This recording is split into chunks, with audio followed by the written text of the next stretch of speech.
Welcome back, night travelers. This one is strange. It's quiet. It's small. But it's the kind of story that doesn't leave you. You're camping alone, peaceful, middle of nowhere. Then, in the middle of the night, laughter, soft, childlike. You freeze. You don't move. You don't breathe. Morning comes. You unzip the tent. And you see them. Tiny handprints in the dirt. And a Polaroid left neatly behind. You're asleep in the picture. And behind you, 4 kids, just standing there. Before we get into it, like the video, subscribe if you're new, and let me know in the comments what time is it for you, and where in the world are you watching from. Now, settle in, dim the lights, and relax. This was supposed to be one of those solo resets, the kind where you disappear into the woods for a few days and come back clear-headed, full of fresh air and tired legs. I had been working too much, sleeping too little, and everything in my life had started to feel like white noise. I needed to unplug. So I packed light, just the basics: tent, food, thermal gear, water purifier. I found a trailhead up in Vermont, just a little ways past where the seasonal traffic usually dies off. Not fully backcountry, but not exactly a family-friendly loop either. A lot of locals know about it, but it is not a tourist hotspot. That was the appeal. I arrived just before noon and hiked in for a few hours. Nothing too serious. The trail was damp from recent rain, but not muddy. I picked a campsite not far from a small stream, tucked between some spruce trees. It felt private but not claustrophobic. I set up the tent, unpacked, and cooked a small dinner over the camp stove. The usual stuff. It felt good. I even remember thinking that it was too quiet, not in a creepy way, just in the sense that I had forgotten how much noise the world makes until it all stops. There were no cars, no phones, no humming appliances, just the wind and the trees and the occasional bird making itself known. I went to sleep around 10. It was cold enough to bundle up, but not freezing. I had the rain fly on and my pack zipped up inside the tent with me. I must have dozed off fast because I do not remember tossing or turning. Then I woke up. It was still dark. I did not check the time, but it felt like deep night, the kind where everything is still, except it wasn't. I heard something outside the tent. At first, it sounded like footsteps, very light ones, soft crunching in the leaves. My first thought was deer, maybe raccoons. Animals wander through campsites all the time, especially if they smell food. But then I heard laughter. Quiet, hushed, like someone trying not to be heard and not succeeding. It sounded like kids. That threw me. I was deep enough in the woods that no one would be camping nearby without me knowing. I would have seen another tent. I would have heard voices earlier. This wasn't the kind of area people just stumbled into. I sat up slowly and held my breath. The laughter stopped, and then, clear as anything, I heard a voice. A child's voice. It said, "No, wait, that's," and then it said my name. Not kind of like my name, not close. It said it exactly. First name, pronounced right. I froze. Not out of some dramatic fear, just completely locked up, like my brain couldn't decide what to do. I didn't even reach for anything. I just sat there in the dark, listening. I didn't hear anything after that. No more laughter. No footsteps, no whispers. Eventually, I must have passed out again. I don't remember lying down. I just remember blinking, and suddenly it was light outside. The sun was up. Birds were making noise again.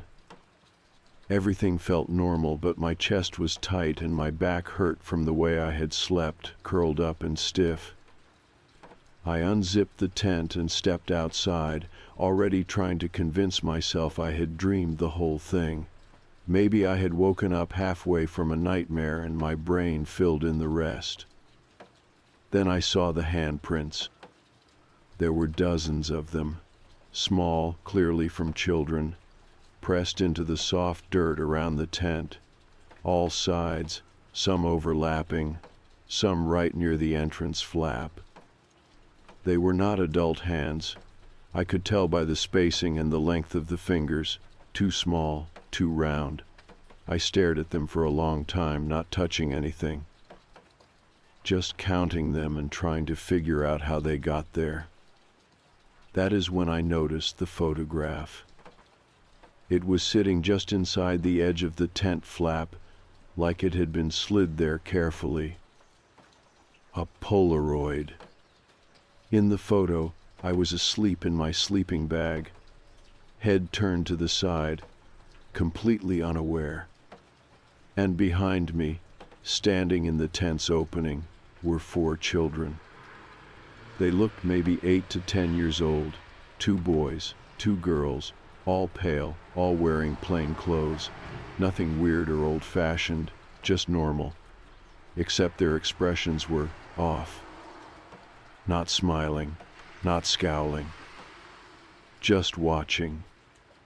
Their eyes were locked on me in the photo, not on the camera, on me.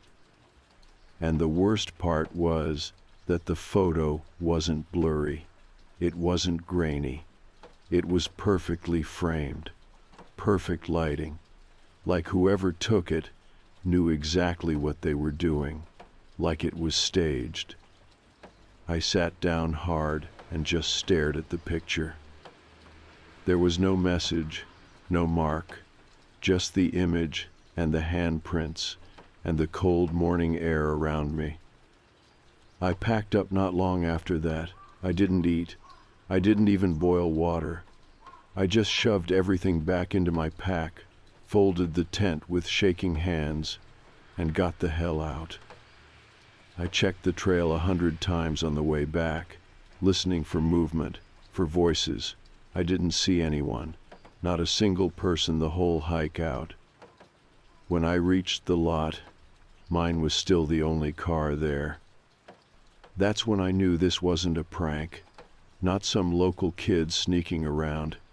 It was something else, something that made no noise when it left, something that knew my name and knew when I was asleep. I have no explanation for it. I didn't tell anyone for a long time. I still don't talk about it in person, but I kept the Polaroid. It's in a drawer in my house, wrapped in an old towel so I don't have to look at it. But sometimes I still do. And every time those 4 faces are still watching. I kept telling myself not to overreact. That was the phrase I kept coming back to. Do not overreact. Even as I stood there holding that Polaroid and staring down at all those little handprints in the dirt, I kept hearing that voice in my head like some kind of loop. You're tired. You imagined the voice. You dreamed the laugh. The photo is weird, sure, but maybe it's a leftover from someone else's prank or art project or something. But I knew better. I have been camping alone enough times to know what the woods sound like, what normal wildlife does, what it feels like to wake up from a dream versus waking up to something outside your tent. And this wasn't a dream. I was awake. I felt the air change. I remember the way the laughter stopped the second I moved. I didn't go straight home after I hiked out. I drove for about 20 minutes until I found a gas station with a half-lit sign and a coffee machine that tasted like melted plastic. I sat in the car for a while with the Polaroid in my lap, just looking at it again. It hadn't changed. It didn't fade or warp like maybe I hoped it would. It was still clear, still perfectly composed, still showing those 4 kids behind me while I slept. I didn't know what to do with it. I thought about throwing it out, but I couldn't. Not because I wanted it, but because I needed it. Like some small part of me already knew that this was going to sit with me for a long time, that this was proof of something I couldn't explain. And if I got rid of it, I might start convincing myself it never happened. I put it in my glove compartment and didn't look at it again that day. When I got home, I didn't unpack right away. I brought everything inside but left the bag by the door. I just stood in the kitchen for a while, staring out the window above the sink, waiting for my brain to catch up with my body. It didn't. I felt like I was watching someone else's hands turn on the tap and rinse the coffee thermos, like I was floating just a few feet behind myself. That night, I locked every door and window. Not just the usual quick check. I double-checked them, touched the frames, tugged on the handles, pulled the curtains shut, and put a chair under the knob of the front door. I don't know what I thought that would accomplish. Maybe nothing. Maybe it just made me feel like I had control over something. I didn't sleep. I stayed up watching nothing videos, cooking tutorials, animal clips, a guy restoring old tools, anything that didn't involve people or forests or stories. I just needed noise. Something to crowd out my thoughts. But around 3 in the morning, something caught my attention. It was my phone. It had been sitting face down on the coffee table all night. I hadn't touched it, but now it was lit up, a notification from my photo app. I don't remember giving it permission to send alerts, but there it was. The message said, "New memory available, 1 year ago today." I opened it without thinking, still in that half-numb state where you just react without asking why.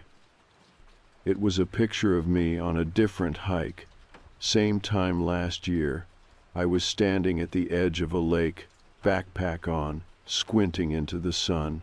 I remember that day. It had rained early and cleared up in the afternoon. The trail had been muddy, and my boots had weighed a ton by the time I got back to the car. But I noticed something this time that I hadn't seen before. There were figures in the tree line. They were barely visible, blurry, but now that I knew what to look for, I couldn't unsee them. 4 shapes, standing close together in the shade. No movement, no faces, just outlines. Too small to be adults. I felt my stomach drop. I zoomed in until the picture blurred into pixels, but the shapes were still there. 4 kids, at a distance, watching. The photo app said it was taken at 3:27 in the afternoon. I would have been alone out there. No one else had been parked at the trailhead that day. I remember checking. I always check. I like knowing when I'm really alone. I didn't sleep after that either.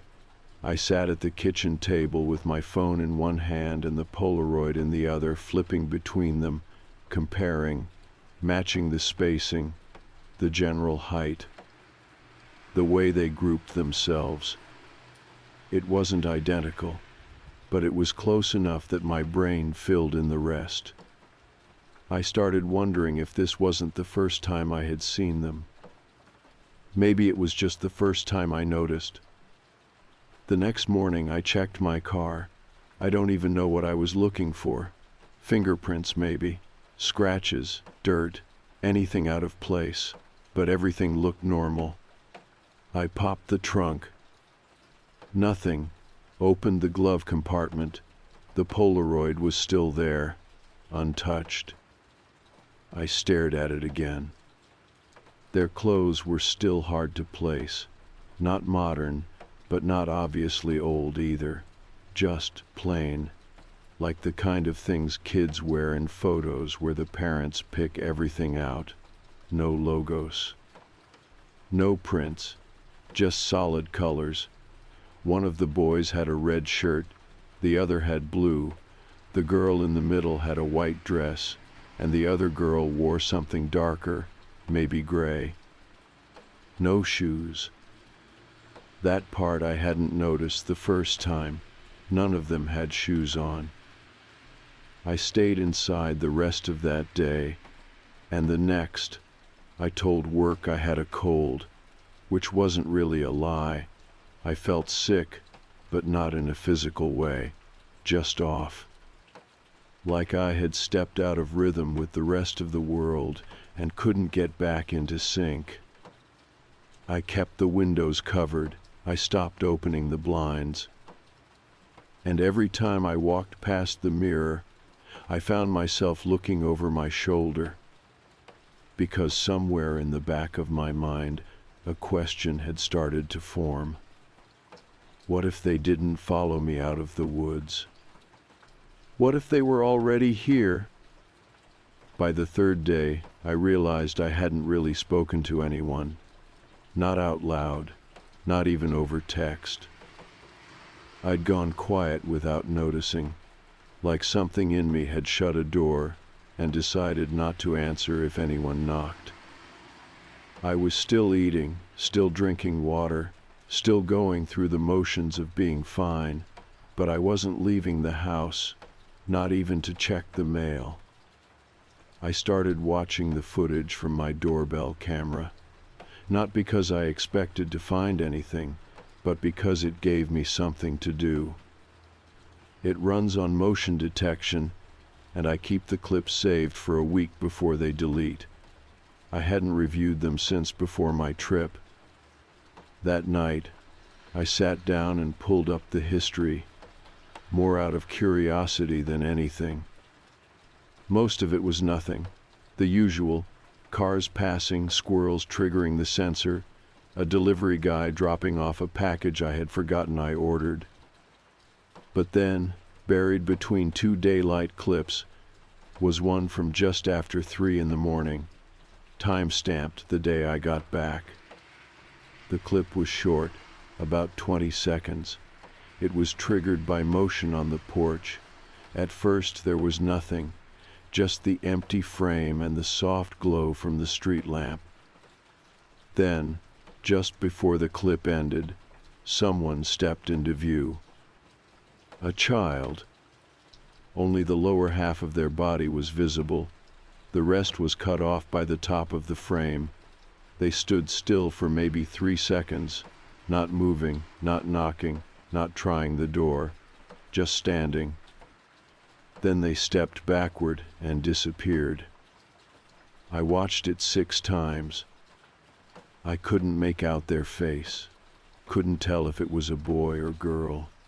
Just bare feet, shorts, a t-shirt, and stillness. The worst part was how close they had to be for the camera to trigger. It has a short range. They would have had to walk right up to the door for it to record anything. Which means they were there, standing inches from where I was sleeping, without making a sound. That was the first time I felt scared in a way I couldn't rationalize. Before that, I could still pretend there was a logical explanation, that maybe someone was playing a prank, that the Polaroid had some other story behind it, but now someone had come to my house, not during the day, not as a joke. In the middle of the night, they stood right outside my door and did nothing. That kind of silence is not a prank. It is a message. I downloaded the clip, saved it on 2 drives, and emailed a copy to myself. I wanted it backed up somewhere, just in case. I called the non-emergency police line later that day and told them I had footage of a possible prowler. I left out the part about the forest. I just said someone had come to my porch late at night and that I felt unsafe. The officer who took my call was polite, but it was clear he had heard this kind of thing 100 times. He said they would make a note of it and told me to call back if anything else happened. That was it. I didn't sleep that night either.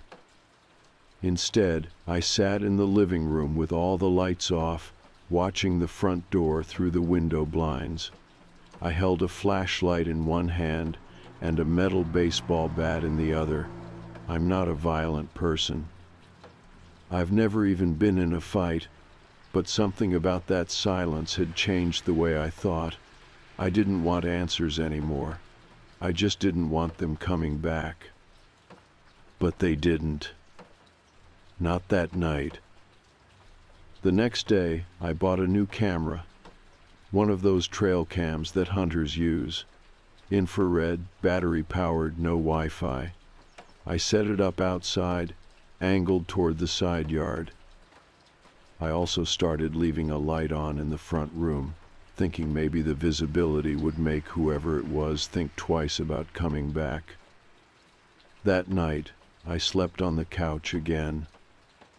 In the morning, I checked the camera. It had captured motion. The timestamp was 2:17 in the morning. The clip was short, just a few seconds, but it was enough. The camera had picked up 3 children walking along the side of the house, barefoot, silent, no clear faces, just outlines. The same height range as the ones in the Polaroid. They didn't stop. They didn't turn toward the lens. They just moved along the fence line and disappeared behind the trees at the edge of the yard. The weirdest part was how they moved. Not slow, not fast, just in sync, like they were used to walking in formation, like they had practiced it. I stared at the footage for a long time before I turned it off. I didn't know what to do with it anymore.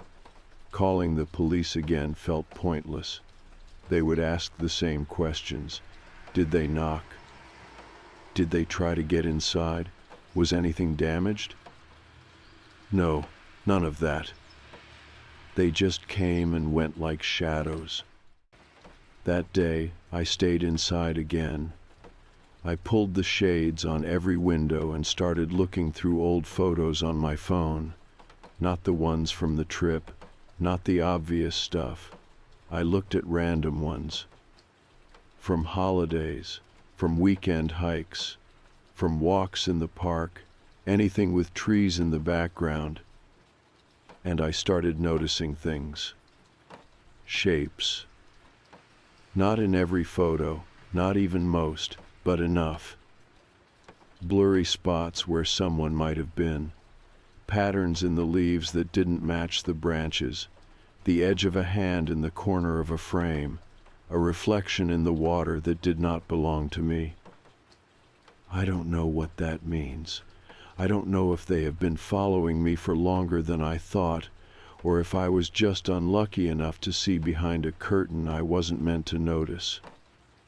But the more I looked, the more I started to believe this didn't start in Vermont. It started long before that. I just didn't know I was part of it yet. It is hard to explain how quickly normal stops feeling normal. You think it takes a big event, something dramatic or violent or obvious, but it does not. It takes just enough small, quiet moments that stack up in the back of your mind until the entire shape of your day feels wrong, and you are left wondering when your own life started feeling unfamiliar. By the end of that week, I had stopped opening the blinds during the day. I stopped checking the door when a package got dropped off. I muted my phone more often than I answered it. I wasn't hiding exactly, but I wasn't engaging with the world either, not fully. The footage from the trail cam had done something to me. Seeing those kids again, walking along my fence like they knew the route, like they belonged there, shifted something in the way I saw everything. Because it meant this wasn't just about the woods, it meant they had found me, that they had chosen not just to follow, but to let me know they had followed. I started thinking about the photo again, the Polaroid. I had moved it from the glove compartment to a drawer in the hallway. It was wrapped in a towel, tucked under a flashlight and some matches. Every few days I would take it out and look at it again just to see if it had changed somehow. It never had. Still me, asleep in my tent. Still those 4 kids standing behind me, staring down at my body like I was a display. I had not noticed this before, but in the corner of the photo, just near the tent zipper, was a small detail I had missed. A hand reaching in. Not one of the children's hands, not small like theirs. This one looked longer, older. I checked the photo at least 10 times, tracing the shape of it. It was not obvious unless you knew to look, but it was there. A pale hand holding the flap of the tent open just enough to take the picture. Someone else had been there. Someone behind the camera. I felt something go tight in my throat, like a line being pulled. Until that moment, I had been telling myself that maybe the kids were playing some kind of game, that they were just watching, just observing. But now I saw it differently. If someone else had taken the picture, then these kids were not alone. Someone was directing them, or leading them, or worse, using them. That night I slept with the lights on. I went back to the trail cam the next morning and moved it. I placed it lower, facing toward the opposite side of the yard. I added a second one, tucked under the stairs by the back door. I also bought one of those small battery-powered alarms that chime when they detect motion, and stuck it near the kitchen window. None of it made me feel safe, but it gave me a structure. A way to feel like I was responding instead of just waiting. 2 nights later, the alarm went off. It was subtle, just a soft chime that repeated twice. I was half asleep on the couch when I heard it. At first I thought it was a dream, but when I sat up and listened, I knew it was real. I grabbed the flashlight and checked the window. No one was there. I checked the back door, still locked. The trail cams were still running. When I pulled the memory card from the camera by the stairs, I felt my hands shaking a little. I waited until morning to check the footage. I wanted daylight. I wanted birds chirping and the sound of garbage trucks passing before I opened that file. The clip started slow, shadows, movement just at the edge of the frame. Then one of them stepped into full view. A child, same height, same bare feet. This time they were facing the camera. I paused the video. Their eyes were wide, not scared, not curious, just wide, like they had been that way too long. Their mouth was slightly open, but not like they were breathing, just hanging open. Like the face was stuck that way. Their skin looked too pale under the camera light, almost reflective, like they were made of something thinner than skin should be. I played the rest of the clip. The child didn't move much, just stood there staring directly into the lens. After a few seconds, they stepped backward and disappeared into the dark. I watched it again and again, trying to convince myself it was a trick of the lighting, that the face was just weird because of the angle. But it wasn't. The stillness was too deliberate. The look in those eyes was too specific, like they knew I would see this later, like the camera was part of their plan. After that, I stopped watching the cameras for a while. I still let them record, but I couldn't keep checking them. It felt like they were showing me something I already knew, and seeing it again was only making it worse. That was when I remembered the lake photo. The one from a year ago that had those blurred shapes in the woods. I pulled it up on my phone again, zoomed all the way in, and stared at those figures. I started wondering how many other places they had followed me to, how many times they had been close enough to be in the background, but just far enough not to be noticed. I went through all my cloud storage. Every photo I had taken over the past 2 years, I started marking the ones where something looked off, a shadow where it shouldn't be, a pair of footprints by the edge of the frame, the corner of a shirt disappearing behind a tree. There were more than I expected. And then something occurred to me that I hadn't thought about until that moment. If these kids were always just barely out of frame, then maybe I was not the one being watched. Maybe I was the one being followed. Not because of who I was, but because I was easy to reach, alone, isolated. And maybe I had already been chosen. The idea that I had been chosen sat with me in a strange way, not like a lightning strike, not some big realization, just quiet, low in my chest, like a weight that had been there a while, and I had only just noticed it. And once it was there, it started to shape everything I did. I stopped looking for answers, not because I did not want them. I just realized that no one was going to give them to me. This was not a situation where you filed a report or told the right person and it got fixed. Whatever was happening, it had been happening long before I noticed. And now I was part of it.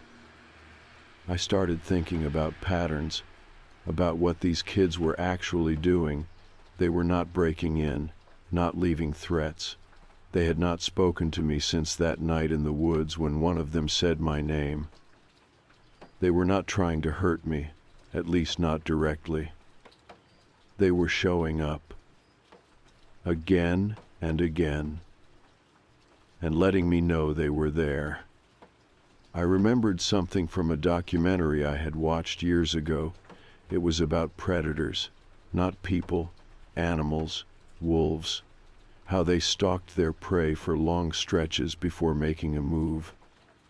Not just for hunting, but to study, to learn behaviors, to find weaknesses. I remember the voice in the documentary saying that wolves sometimes walked alongside their prey at a distance, waiting until the moment was right. I started wondering if that was what the kids were doing. Not haunting me, just circling, waiting. That week, I finally left the house. I needed to know if it would follow me somewhere new. I took my laptop and booked a motel a couple towns over. Nothing fancy. Just a small 2-story place near a highway off-ramp. I paid cash. Did not tell anyone where I was going. When I checked in, the front desk clerk barely looked at me. I asked for a room near the back. Something quiet. He gave me a key and went back to his crossword. I spent the first night watching TV with the sound off, just lights moving across the screen. I had one of the trail cams with me, and I set it up outside the window, pointing toward the parking lot. It felt like overkill, but it also felt necessary. Nothing happened that night. No sounds. No alarm. No movement. The next morning, I checked the footage. The only thing it caught was a stray cat crossing the lot around midnight. I almost felt relief. Almost. I stayed 2 more nights. Still nothing. I started thinking maybe I had shaken them. Maybe they did not know where I was. Or maybe they were never following me at all.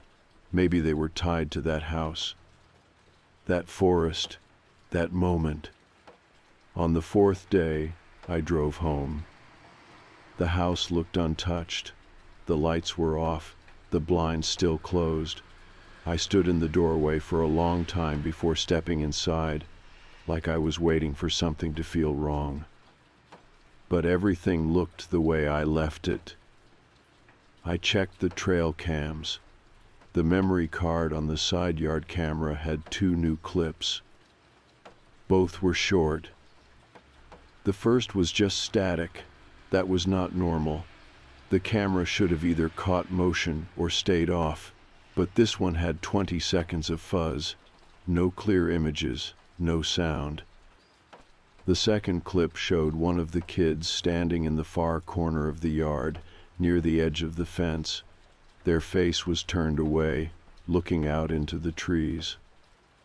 After a few seconds, they turned their heads slowly toward the camera. They were holding something. It took me a minute to figure out what it was. A folded piece of paper, the kind that comes from a notebook, torn on one edge. The child bent down, set it on the ground, and walked away. I went out to check the spot in the yard. The paper was still there. It had not rained. The ground was dry. The page was a little crumpled, but readable. There were 5 words written in pencil. "Do you remember the others?"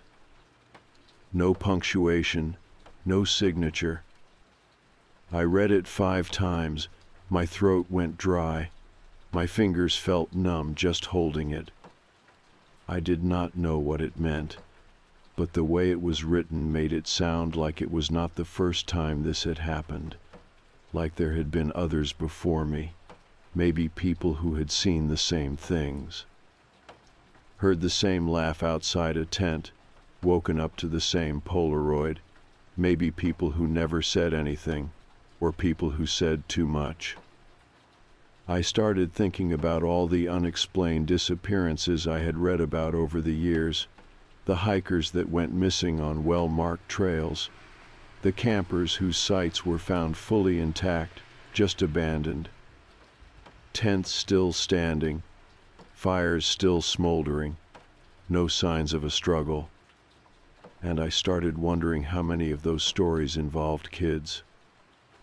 How many of those people saw something familiar in the trees, a small face, a child's voice, just enough to let their guard down. And maybe that was the point. I burned the note later that night. I watched the flames eat through the paper until there was nothing left but ash. It felt like the right thing to do, even if it did not change anything. I thought about deleting the camera footage too, about wiping everything, but I did not. Not yet. Instead, I made a new folder on my laptop.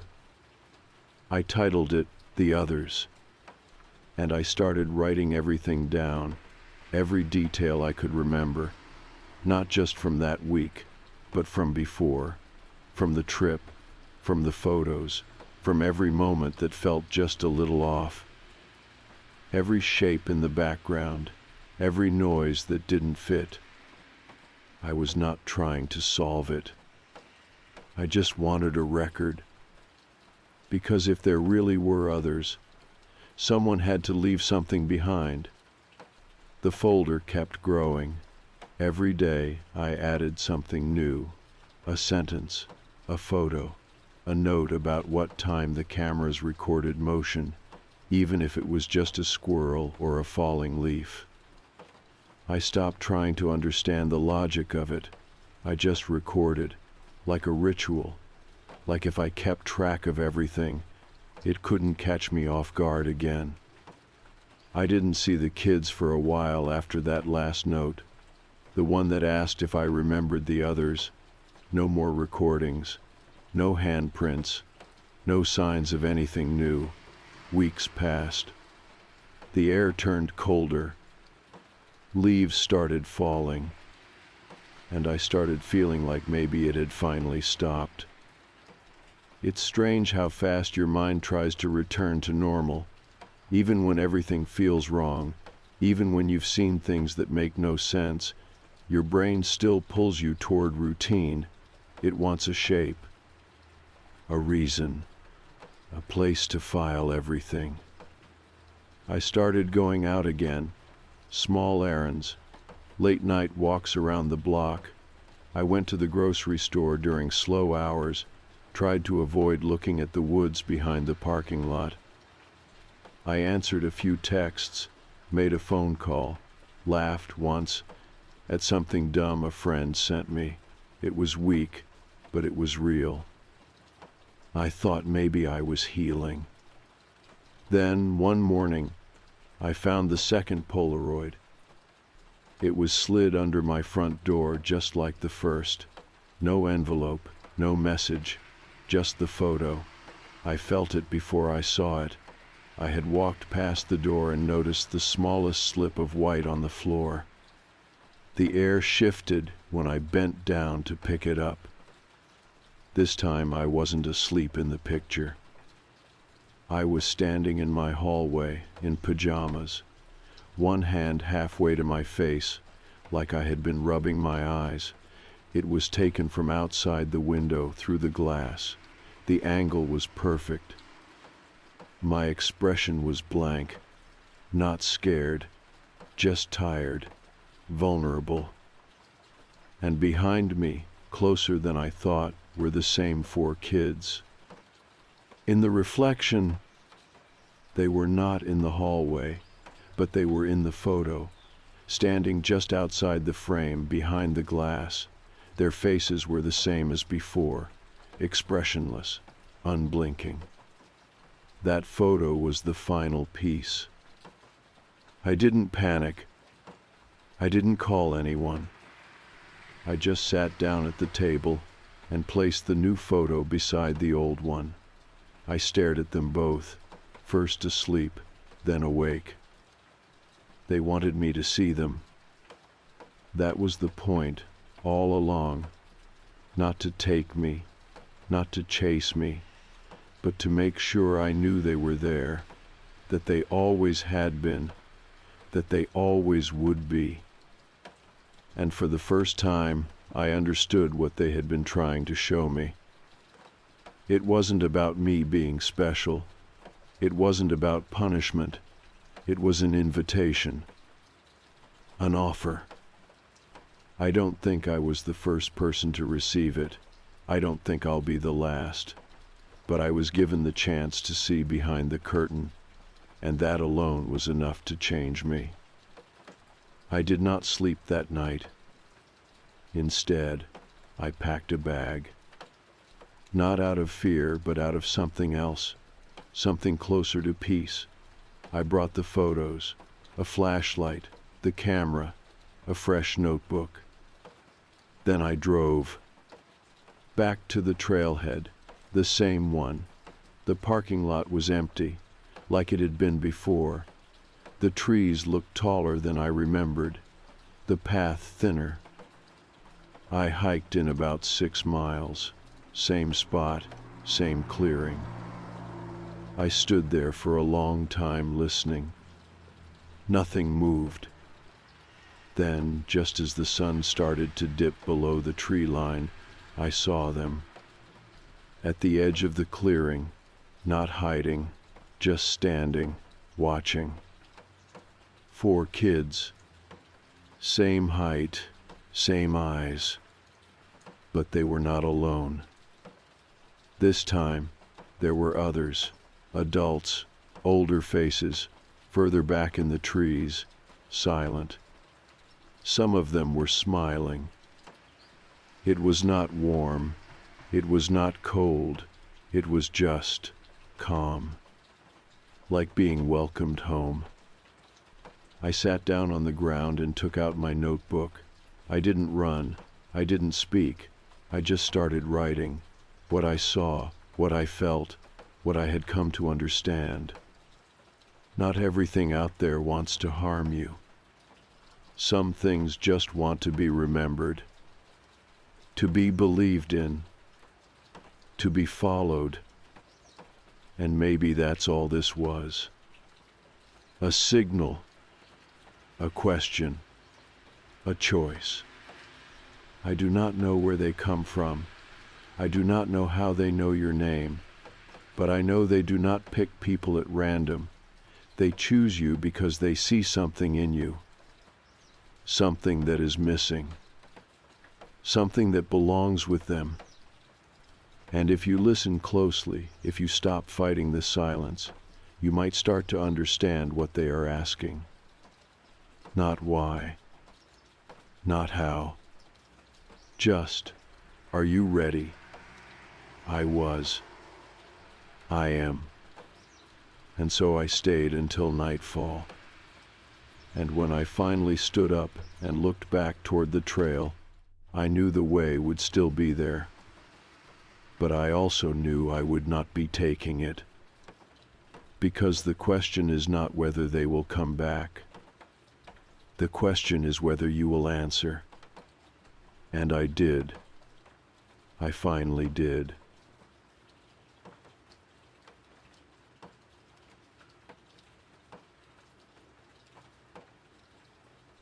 Snow drifted lazily from the gray sky, coating the neatly manicured lawns of Elmwood Drive in a blanket of white.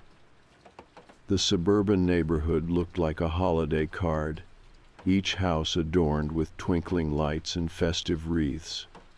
I sat in the passenger seat of my boyfriend's old Honda, nerves fluttering in my stomach. Meeting Will's family for the first time was intimidating enough, but spending an entire holiday weekend at their house had me on edge. Will squeezed my hand gently as we pulled into the driveway, sensing my anxiety. "Relax, they're going to love you," he said, with a reassuring smile. I wanted to believe him, but I knew how these things sometimes went. Families could be complicated, especially around the holidays. The house itself was beautiful, large, and warmly lit, with icicle lights hanging gracefully from the roof's edge. Warm golden light spilled from the windows, illuminating the freshly fallen snow. It was the kind of house that felt inviting at first glance, a place filled with years of happy memories and traditions. As we stepped onto the porch, the front door swung open, and a woman who could only be Will's mother greeted us with a bright, welcoming smile. She embraced him tightly, then turned to me, her eyes kind and curious. "You must be Clara," she said warmly, pulling me into a surprisingly strong hug. "I'm Janet. We've heard so much about you." I smiled shyly, hoping I wasn't blushing too much. "Thank you for having me. Your home is lovely." Inside, the house was just as cozy as it looked from the outside. A crackling fireplace warmed the spacious living room, and the air smelled of cinnamon and freshly baked bread. Soft Christmas music played quietly from somewhere unseen. I could immediately see why Will spoke so fondly of this place. It was exactly the kind of home I'd always wished for. Janet introduced me quickly to the rest of the family. Will's father, Robert, tall and reserved but polite, his younger sister, Emily, a bubbly teenager who immediately peppered me with questions about college life, and his grandparents, who sat comfortably near the fireplace, smiling at me warmly. I relaxed slightly, comforted by how genuinely welcoming they all seemed. Dinner was ready soon after our arrival, and Janet directed us into a beautiful dining room, decorated tastefully with garland and candles. The large table was meticulously set, plates gleaming beneath the chandelier's soft glow. Everyone took their seats, chatting and laughing casually, clearly familiar with the rhythm of their family gatherings. But as I settled in next to Will, my eyes caught something odd at the far end of the table. A single place was set, complete with silverware, a full plate of food, and even a glass of water. Yet no one was sitting there. Confused, I glanced around the table, waiting for someone to address the obvious oddity. But the family continued chatting, passing dishes around, entirely ignoring the empty spot. Emily noticed my confusion and smiled awkwardly, quickly turning her attention elsewhere. I shot a questioning look at Will, but he stared determinedly at his plate, pretending he hadn't seen my confusion. Janet served me a generous portion of mashed potatoes and smiled warmly. "Eat up, dear. We don't let anyone leave hungry here." I nodded politely, my eyes involuntarily darting again to that strange, empty seat at the table. The food there was untouched but carefully plated, as though someone might arrive at any moment to claim it. Conversation resumed around me, everyone deliberately cheerful, talking about the neighborhood holiday events, the upcoming snowstorm, even joking lightly about old family memories. Yet every now and then, I caught someone's eyes flicking toward the empty chair, as though acknowledging something no one wanted to discuss. My discomfort grew, but I did my best to ignore it, keeping quiet throughout dinner. Something felt off deeply wrong in a way I couldn't quite place. Why set a place for someone who clearly wasn't there? It couldn't be a mistake. Everything about the dinner was so carefully arranged. After dinner, I helped Janet clear the dishes. As we carried plates into the kitchen, I finally mustered the courage to ask about the empty seat. "Janet," I said softly, choosing my words carefully, "I noticed the extra place at the table tonight. Are you expecting someone else?" Janet's hands froze mid-action, holding a dish in mid-air. Her expression tightened briefly, just enough to reveal that I'd touched on something sensitive. She forced a small, strained smile. "Oh, it's nothing, dear. Just an old family tradition. We keep an extra place at the table during holidays. Don't let it worry you." Her tone clearly indicated the conversation was over, and I didn't press further. But something about her reaction unsettled me deeply. There was sadness in her eyes, hidden behind that practiced smile, something more than a simple holiday custom. Later, after everyone else had retreated to the living room, I lingered in the kitchen, helping with dishes. As I placed a stack of clean plates back into the cabinet, something caught my eye. It was a child's drawing, stuck haphazardly to the fridge with a faded magnet. Curious, I stepped closer. It was crudely drawn, the thick crayon strokes unmistakably childlike. 3 figures stood hand in hand, a woman, a smaller figure labeled me, and another girl drawn faintly, standing apart from them. At the bottom, scrawled in a child's handwriting, was written, "Me and Mommy and the girl in the closet, December 22. My breath caught in my throat. December 22nd, just 2 days ago. I stared at the picture, my heart suddenly racing, unease washing over me again in icy waves. I glanced nervously around, making sure no one was watching, then quietly placed the drawing back exactly as I'd found it. That night, once everyone was asleep, I finally asked Will about it. We sat together on the edge of the guest room bed, speaking in hushed tones. His reaction was tense, wary, like I'd asked something forbidden. "We don't talk about her," he whispered, eyes guarded. "Who?" I asked softly. "A relative?" He hesitated, his jaw tightening before he finally replied. "Just leave it alone, Clara. Please, it's better if you don't ask." But I knew in my gut I couldn't leave it alone. Something wasn't right. The empty place at the table, the strange drawing, the heavy silence. Will's family was hiding something, and suddenly I wasn't sure I wanted to know what it was. Sleep didn't come easily that night. I lay wide awake beside Will, staring up at the unfamiliar ceiling, listening to the quiet hum of the old house settling. My mind replayed every unsettling detail from dinner, the empty seat, Janet's strained smile, and that eerie child's drawing pinned to the fridge. Finally, exhaustion overtook my restless mind, and I drifted into a fitful sleep. But even then, my dreams were jagged, haunted by shadows I couldn't quite catch, whispers I couldn't quite hear. At one point, I jolted awake suddenly, heart racing, convinced someone had been standing near the bed watching me.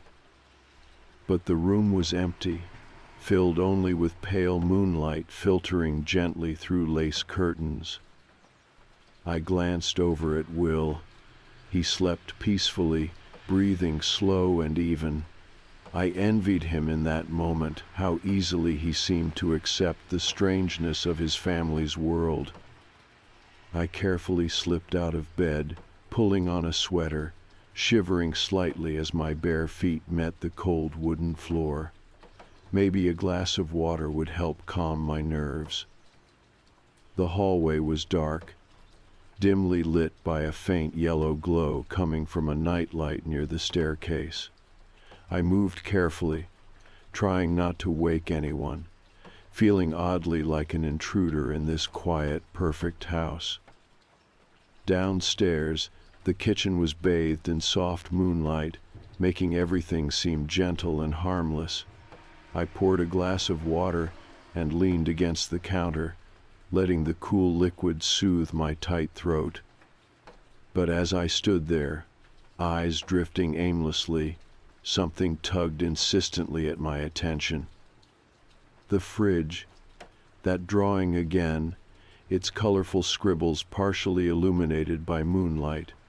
I moved closer, inspecting it again. The words were still there, clearly written in a child's shaky handwriting.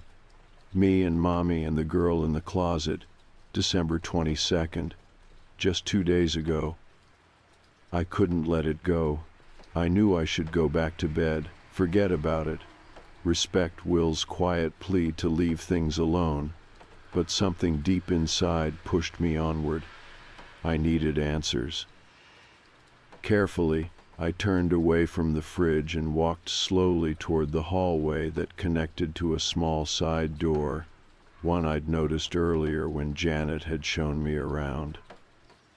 She'd skipped past it quickly, mentioning briefly it led to the basement. At the time, I hadn't thought anything of it, but now, it seemed like something worth investigating. The basement door was slightly ajar. My heartbeat quickened as I pushed it open fully, revealing a narrow staircase that descended into complete darkness. A faint chill drifted upward, carrying with it the musty scent of old wood and forgotten places. I hesitated, glancing back nervously toward the empty kitchen, listening carefully for any signs of movement upstairs. When nothing stirred, I reached for the switch beside the doorway, flicking it softly. A single bulb flickered to life at the bottom of the stairs, casting weak yellow light over a concrete floor. I took a slow, unsteady breath, stepped forward and descended carefully, each stair creaking faintly beneath my weight. At the bottom, My eyes adjusted quickly to the dimness. The basement was large, cluttered with old furniture, dusty boxes, and forgotten toys scattered across the floor. I shivered, wrapping my sweater tightly around me. Something about this room felt deeply unsettling, though I couldn't quite pinpoint why. It felt frozen in time, abandoned yet still filled with echoes of life. As I moved cautiously deeper into the room, my eyes landed on something partially hidden behind a stack of cardboard boxes. A small, worn door built into the far wall, barely noticeable, painted the same dull shade of white as the surrounding walls. My stomach clenched with inexplicable dread, but curiosity won out. I had to know what lay behind it. The small handle turned easily beneath my shaking fingers, and the door opened with a soft, protesting groan. Inside was a narrow space, little more than a cramped storage area, but immediately I realized it wasn't empty. On the floor were blankets, scattered toys, and small plates, some still holding crumbs. It was clearly a place someone had spent time recently, someone small. My pulse quickened, blood rushing loudly in my ears. I knelt slowly, touching one of the blankets. It was warm, as if someone had just been wrapped in it moments ago. Panic swelled inside me. Was someone still living down here, hidden from sight? My mind flashed back to the drawing, the strange empty place at the table, the tense silence whenever I mentioned it. My breath caught painfully in my throat. What had I stumbled into? Then my eyes caught sight of something else, a small camera, discreetly tucked into the corner, barely visible unless you knew exactly where to look. My heart skipped. It was positioned perfectly to monitor the space, aimed precisely at the pile of blankets and toys. Someone was watching this room. Someone knew exactly who lived here, knew exactly when they came and went. With trembling hands, I followed the tiny cable attached to the camera, tracing it along the wall until it disappeared into a hidden hole in the corner of the ceiling. If the camera was here, the footage had to be stored somewhere nearby. Maybe on a computer upstairs, maybe elsewhere. Either way, someone in this house was closely monitoring whoever or whatever was staying in this hidden place.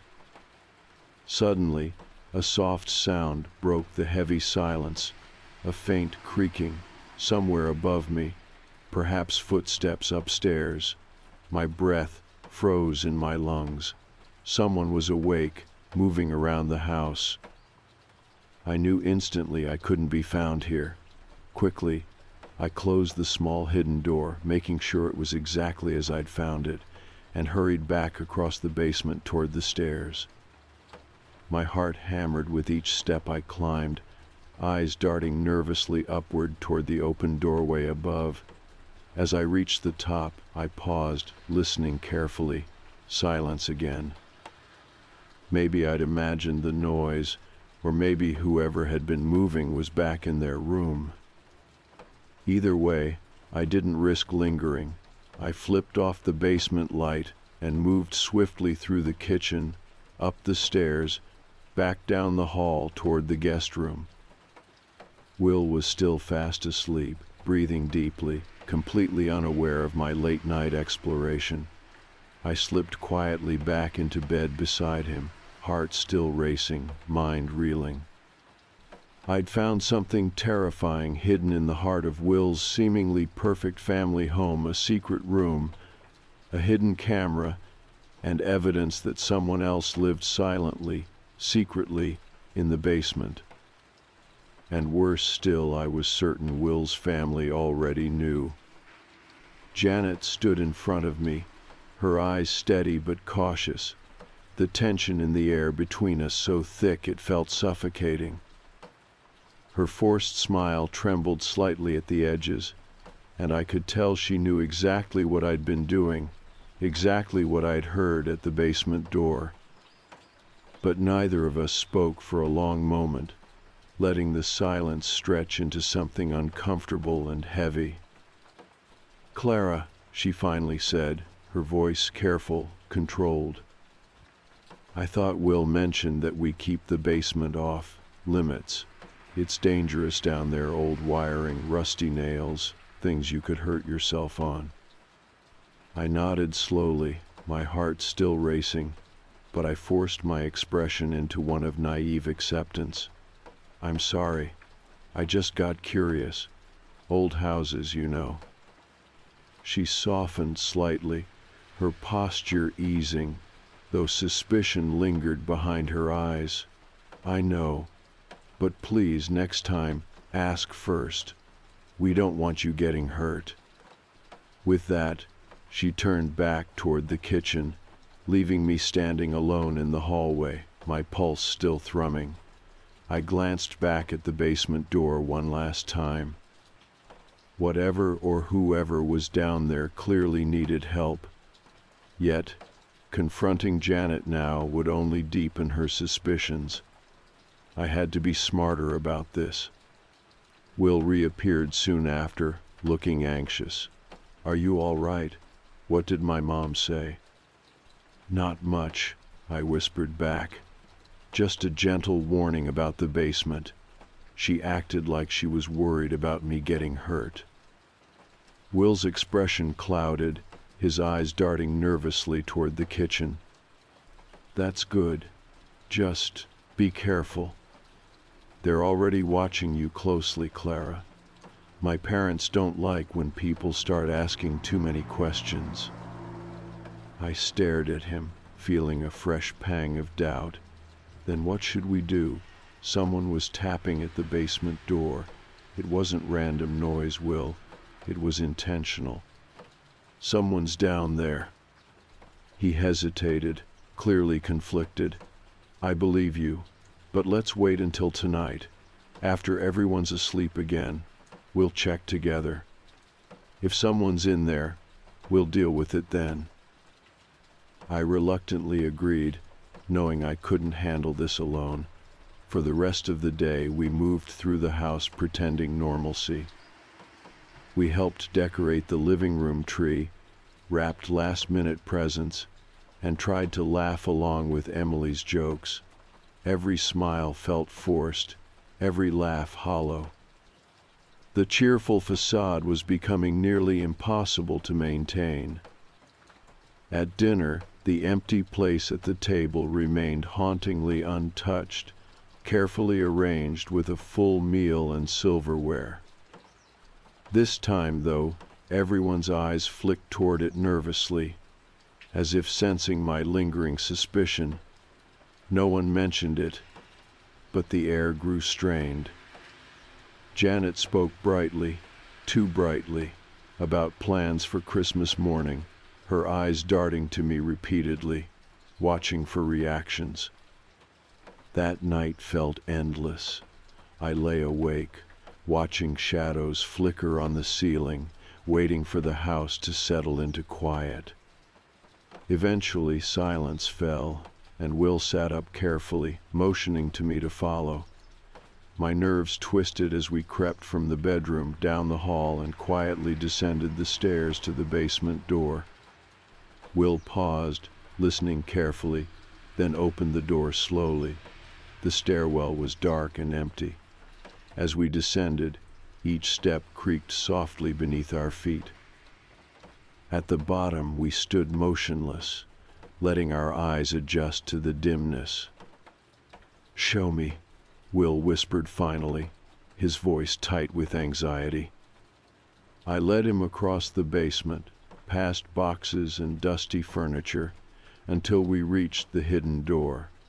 It was closed exactly as I'd left it, almost invisible in the low light. Will stared at it, visibly shaken, as if he couldn't believe this hidden space had existed in his home without his knowledge. With a trembling hand, he opened the door slowly, revealing the same tiny room I'd seen before: blankets, toys scattered haphazardly, and plates of half-eaten food. He stepped inside cautiously, picking up a small stuffed bear from the floor, eyes filled with disbelief. "How is this possible?" he whispered, clearly disturbed. "I had no idea this was here. Clara, you have to believe me. I swear, I never knew." "I do," I said gently, touching his shoulder. "But someone's been living here, someone small. Maybe it's Maddie, Will. Maybe she never left. Maybe they hid her." He shook his head slowly, overwhelmed. "Why would they do that? It doesn't make any sense." I moved to the corner, pointing toward the tiny hidden camera still fixed to the wall. "They're watching whoever it is, Will. They're aware of it. They're feeding this person. They must know exactly who's in here." Will's face went pale, realization dawning sharply. "We have a security setup. My dad has cameras installed around the house, connected to a monitor in his office. That's how he keeps an eye on things when we're away." "Then that footage must be upstairs," I said urgently. "We need to see it. We have to know who's down here." He nodded, determination replacing his shock. "Follow me." We hurried back up the stairs and through the house to Robert's home office. Will switched on the small lamp beside the desk, casting a dim, cautious glow over the room.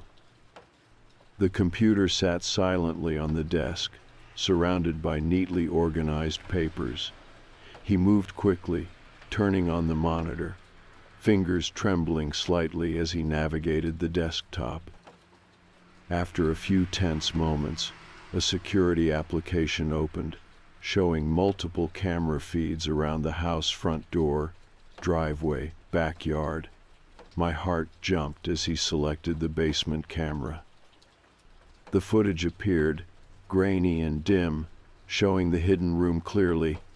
We skimmed backward through recordings, our breathing tense, until something moved. "There," I whispered urgently. Will stopped the footage, leaning closer. A small, shadowy figure appeared on screen, sitting in the corner, clutching a blanket tightly. It was unmistakably a young girl, maybe 8 or 9, her face obscured by tangled hair. She rocked slowly, silently, surrounded by stuffed animals.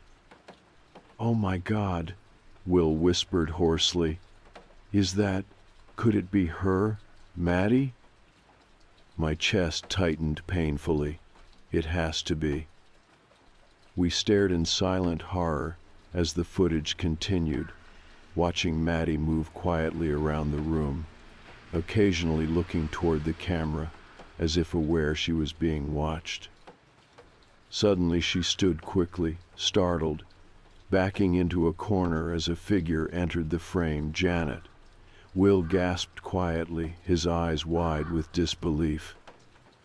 We watched silently as Janet approached Maddie, placing a plate of food on the ground. Maddie shrank away fearfully, not speaking, not moving, until Janet left the room again, locking the door behind her. Will leaned back slowly, his face ashen. They've kept her hidden down there for years. I nodded slowly, dread flooding through me. They never let her go. They never told anyone. Will buried his face in his hands, voice shaking. "What are we supposed to do now?" Before I could answer, footsteps sounded behind us. We turned sharply to see Robert standing in the doorway, his face dark, eyes cold and dangerous. "You shouldn't have done that," he said softly, stepping slowly into the room, blocking our exit. Robert stood in the doorway, silhouetted by the dim hallway light behind him. The quiet menace in his posture chilled me to the bone, and the expression on his face was one I had never seen: calm, cold, utterly controlled anger.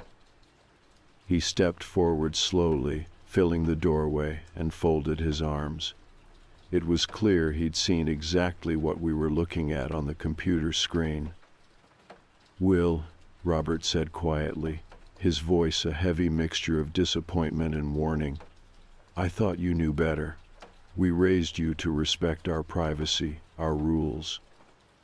Will stood slowly, facing his father, his expression wavering between fear and betrayal. "Dad, please, you have to explain this. You have a child locked in our basement. Maddie, you've kept her hidden for years." Robert didn't flinch, didn't look away. "You're misunderstanding the situation, son. Maddie is safe here, protected." Will shook his head sharply, clearly horrified. "Protected? You mean trapped, hidden? This isn't protection, Dad. It's cruelty. Why would you ever do this?" I remained frozen beside Will, barely breathing, hoping Robert would continue talking. If we were going to get out of this, we needed him distracted. Robert's eyes moved slowly to mine, hardening further. "Clara, I'm sorry you had to become involved in this. You were never meant to know." I swallowed hard, forcing my voice steady, despite the fear clawing at my chest. "But I do know, and we can't pretend otherwise. You've been keeping her prisoner. Your family fostered her, then lied when she went missing. This isn't normal, Robert." Robert sighed, glancing briefly at the floor before meeting my eyes again.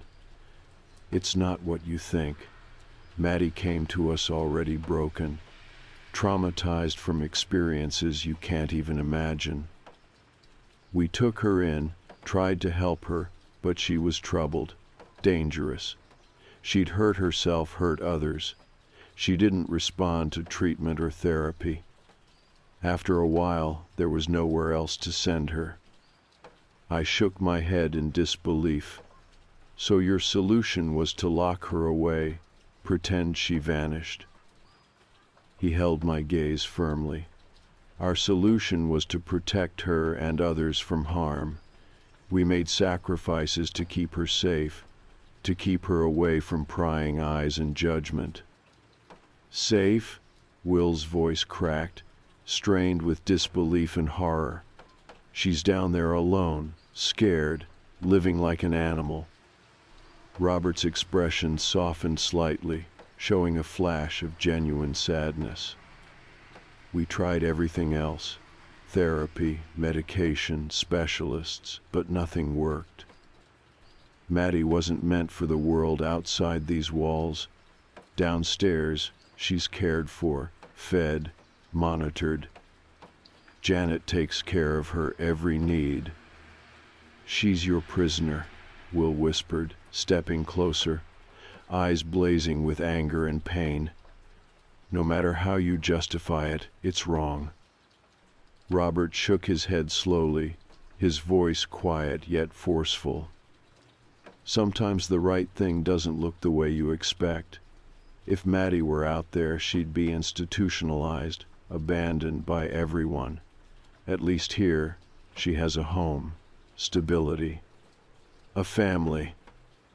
Will's fists clenched, his entire body shaking with rage. "This isn't family. It's imprisonment. You taught us to be honest, decent. But all this time, you were lying, hiding a child in our basement, pretending everything was normal. What else have you lied about?" Robert's jaw tightened sharply, eyes flashing dangerously. "Be careful, son. You have no idea how difficult this has been for your mother, for me. The sacrifices we've made." "Sacrifices?" Will said bitterly, voice trembling. "Like sacrificing our integrity, our humanity? I can't believe I ever trusted you." Robert took another step forward, voice hardening once more. That's enough. I understand your shock, but you'll see it differently once you've calmed down. Clara, you're going to stay here for now. We'll discuss how to handle this later.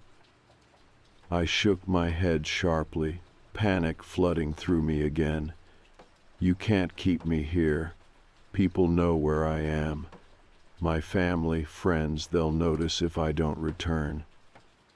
Robert's gaze softened, though only slightly. You misunderstand. No one is harming you, Clara. But we need you to stay until we sort this out. You need to understand how important secrecy is. Everything we've done is to protect our family, Maddie included.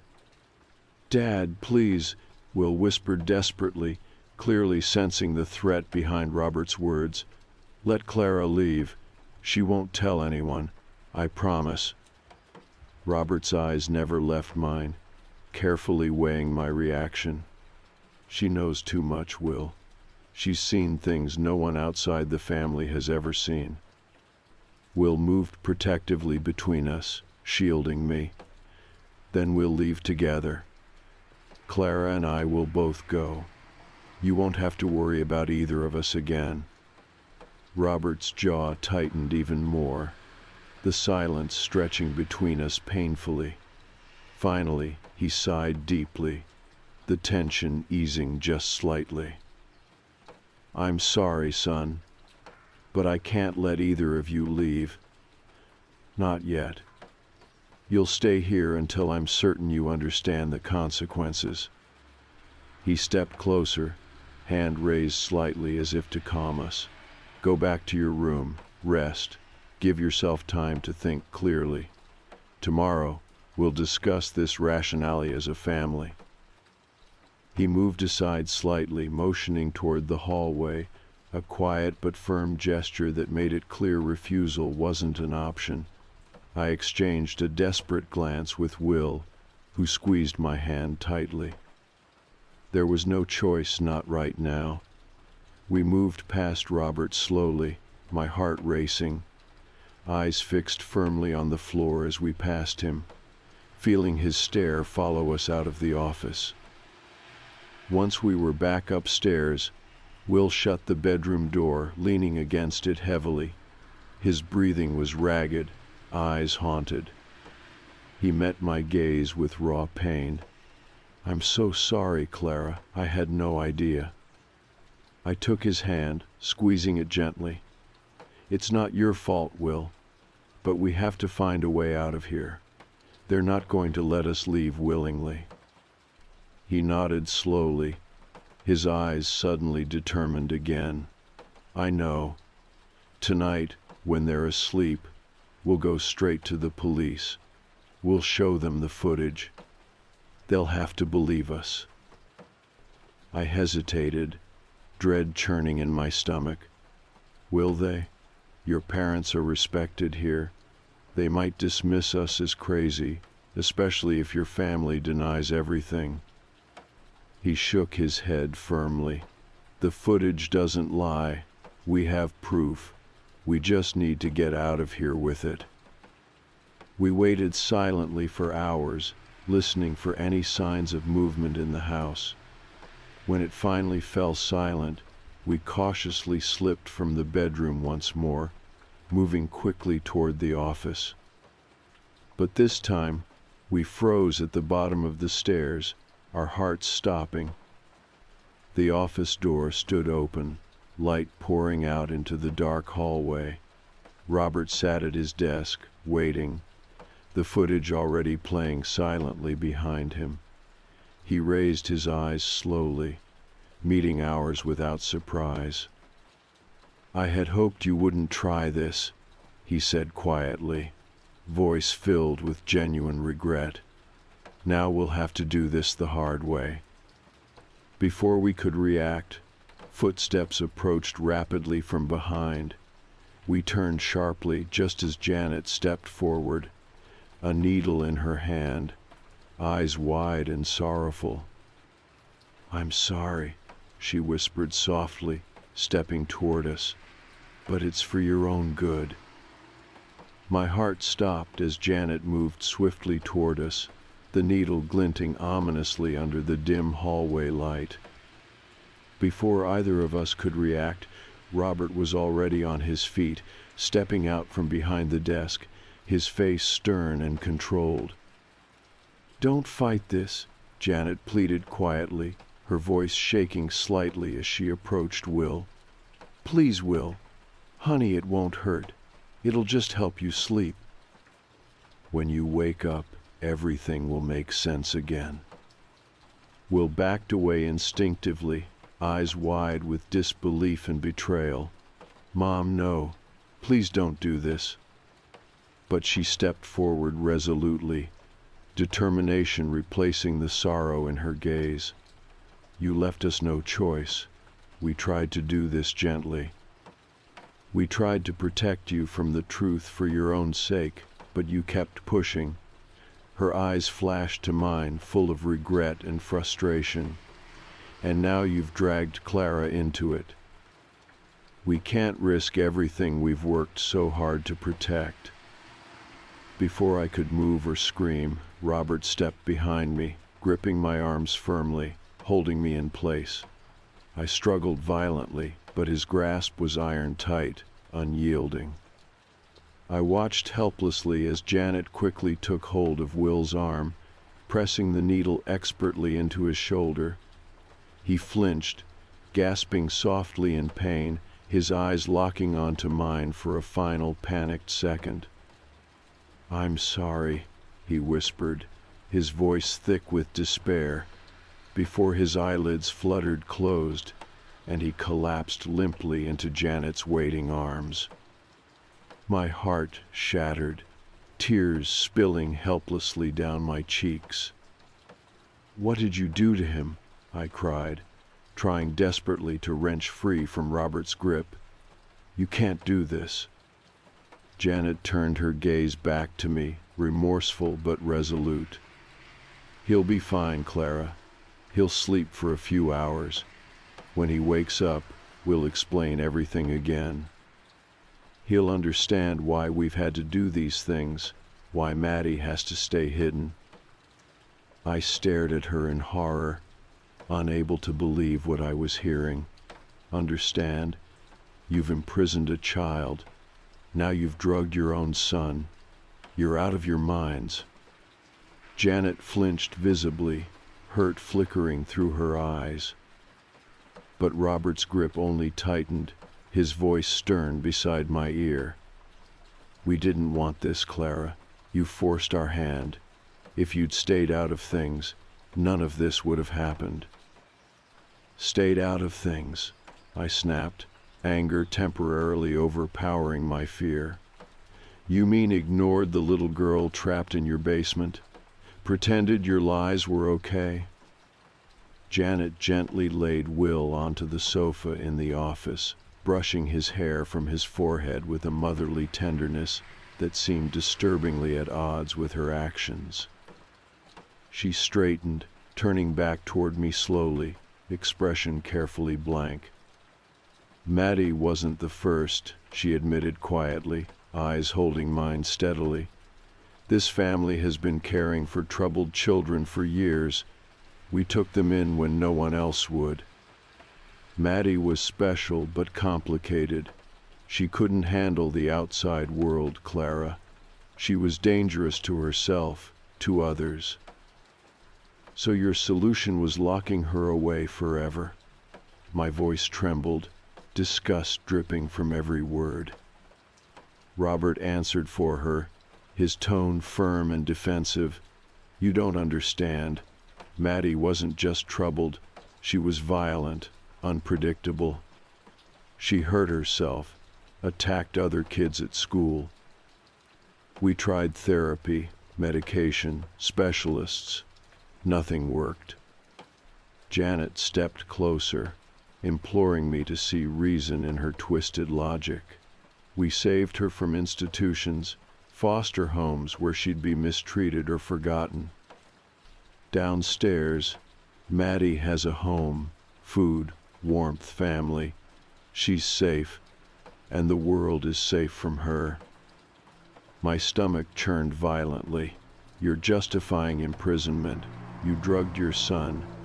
You're manipulating everyone around you.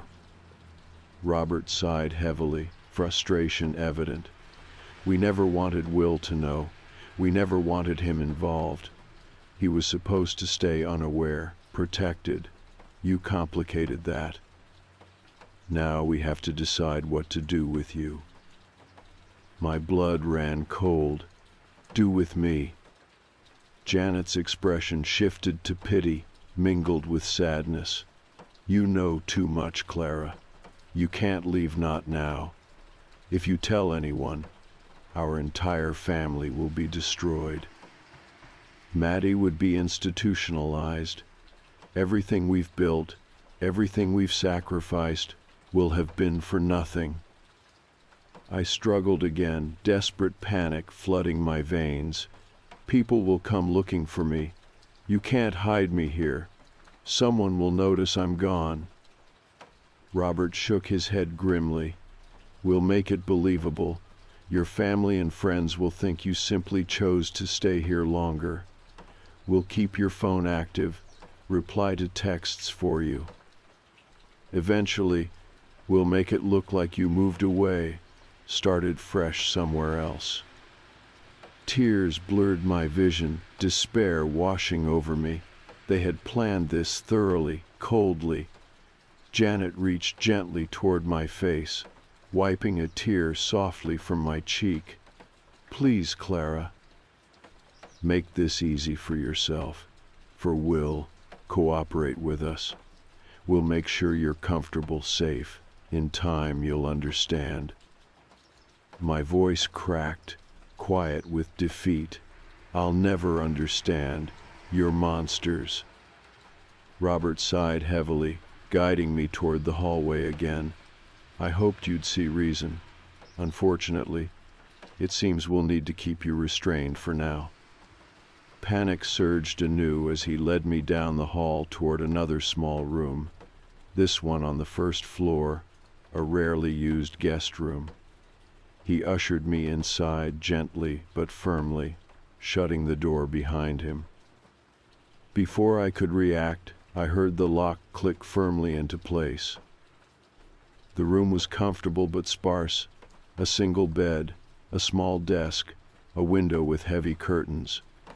I ran to the window immediately, trying desperately to open it, but it had been sealed shut. My heart sank as reality crashed heavily around me. I was trapped. Hours dragged on, marked only by my growing panic. I paced the small room, thoughts racing. Was Will okay? Was Maddie? Did anyone outside suspect the truth about this twisted family? Eventually, the door unlocked softly. Janet entered, carrying a tray of food and water. She placed it carefully on the small desk, eyes gentle but wary. Clara, she began softly, hesitating as if choosing her words carefully. I know this is difficult, frightening, but fighting won't help. Please, eat something. Rest. Where's Will? I demanded sharply. She sighed, sitting slowly on the edge of the bed. Sleeping. He's safe. When he wakes, we'll talk again. Explain everything clearly. He'll understand eventually, just as you will. I shook my head bitterly. I won't. I'll never accept this. Her eyes softened sadly. I didn't either at first. But family is complicated, Clara. We do things we never imagined to protect the people we love. Eventually, even the darkest choices become easier. She stood slowly, moving toward the door again, pausing just before leaving. Please, think about it.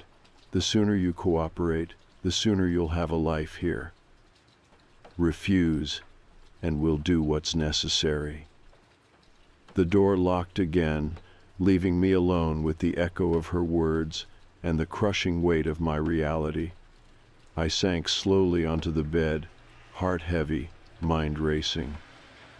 I knew beyond doubt that my only hope of survival lay in escaping, but how when every door was locked, every window sealed? Yet, deep down, beneath despair and fear, something stronger stirred determination.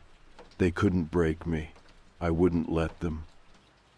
One way or another, I would find a way out.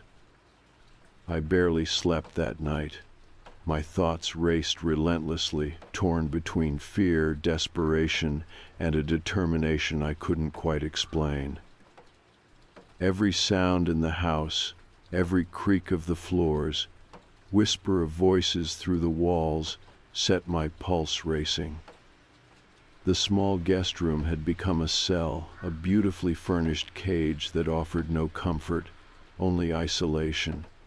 I stared blankly at the sealed window, knowing I had to find another way out. Just after dawn, the door opened again. This time it was Janet, looking weary, her gentle face etched deeply with exhaustion and worry.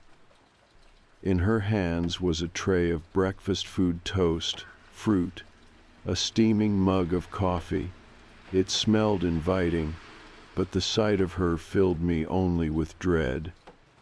"How are you feeling?" she asked softly, setting the tray down beside me. "How do you think?" I responded bitterly, glaring at her. "I'm locked in a room. You've kidnapped your own son. You've kept a child prisoner. None of this is okay." She sighed deeply, sitting across from me on the edge of the bed.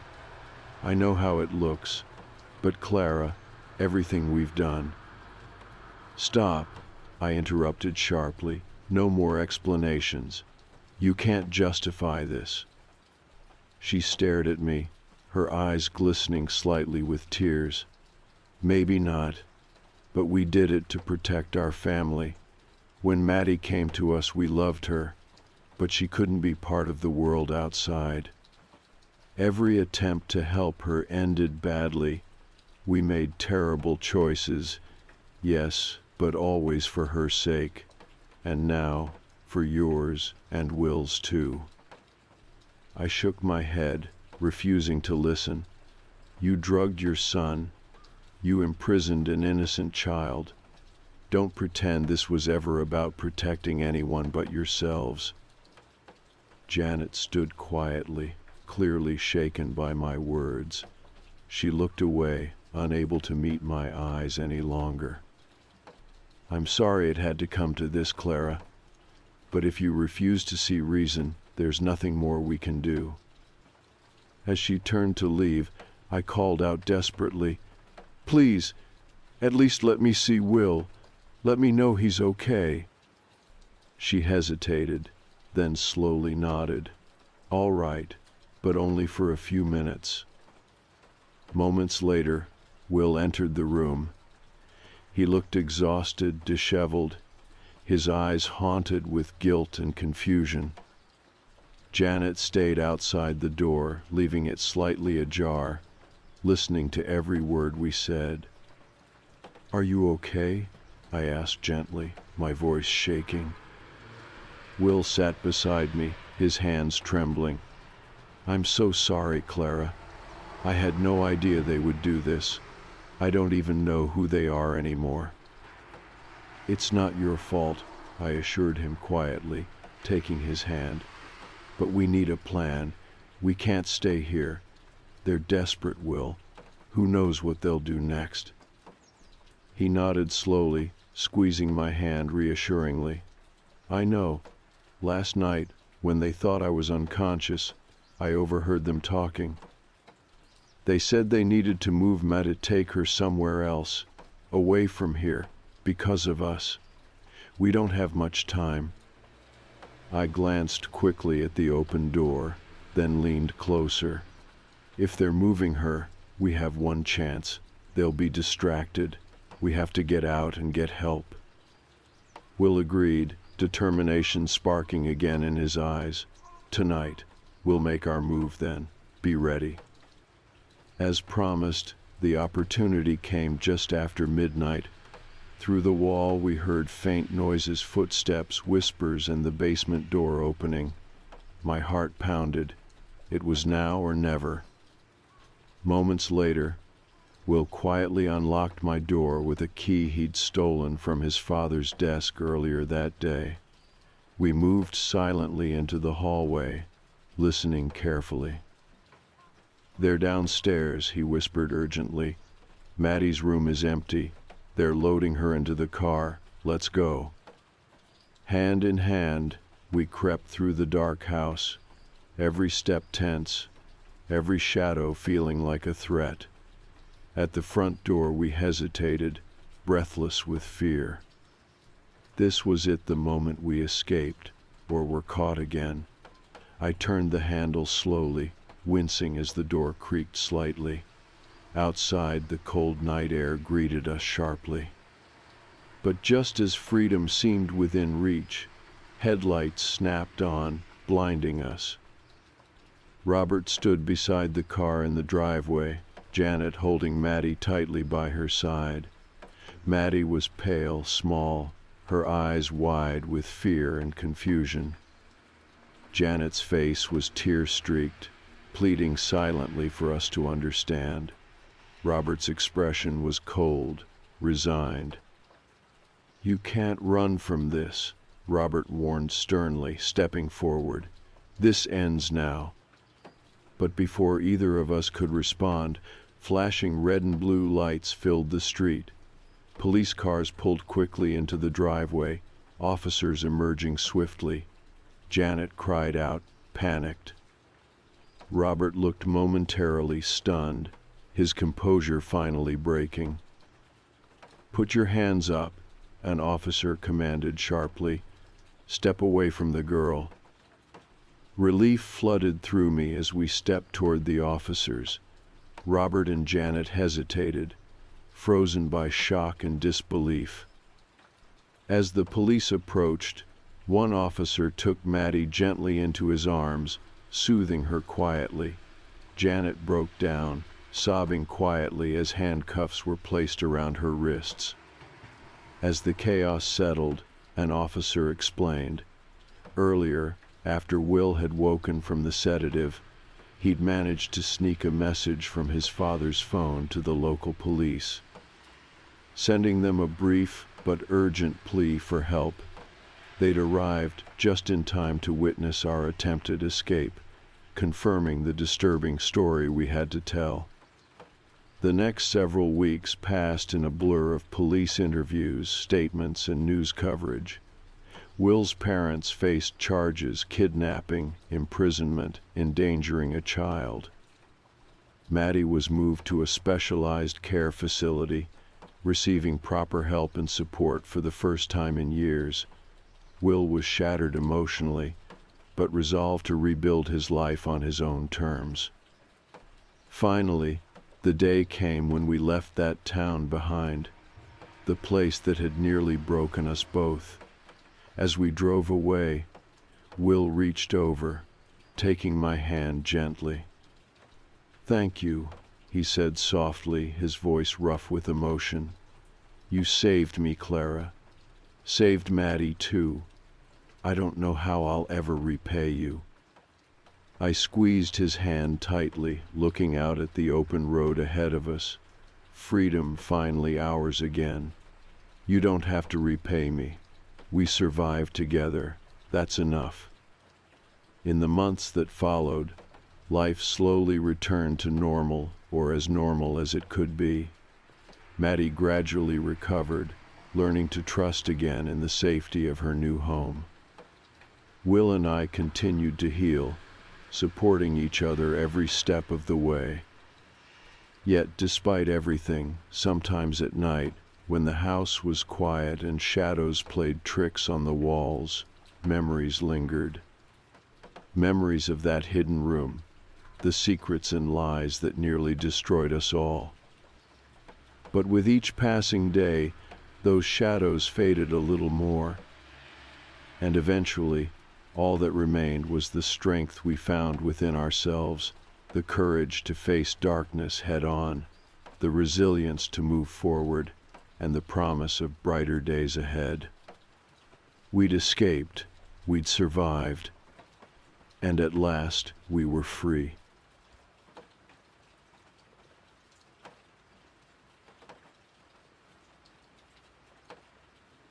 I hike alone a lot.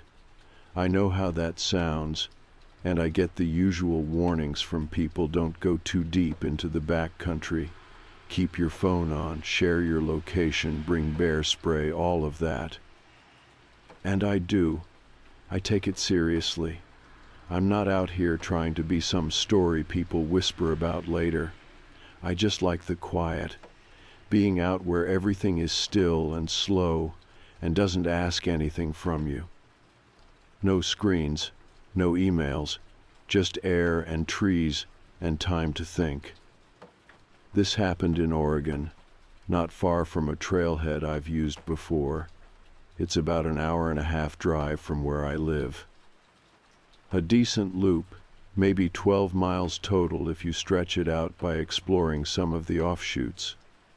I'd gone there a couple of times over the summer and figured it would be a good spot to hit before the weather turned bad.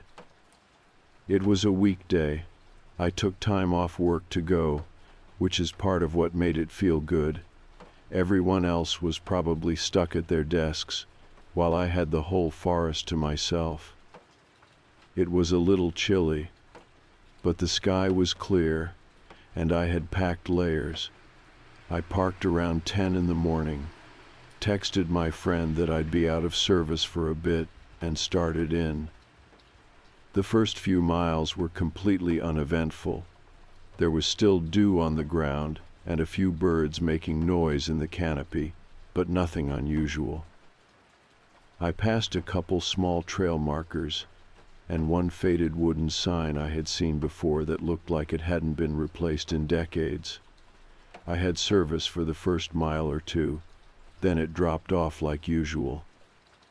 By the time I was about 6 miles in, I was starting to think about heading back. I was near this little fork where one path slopes uphill into a more densely wooded section, and the other curves down and eventually loops back to the base. I usually take the uphill one because it's quieter and less trafficked, but something made me pause.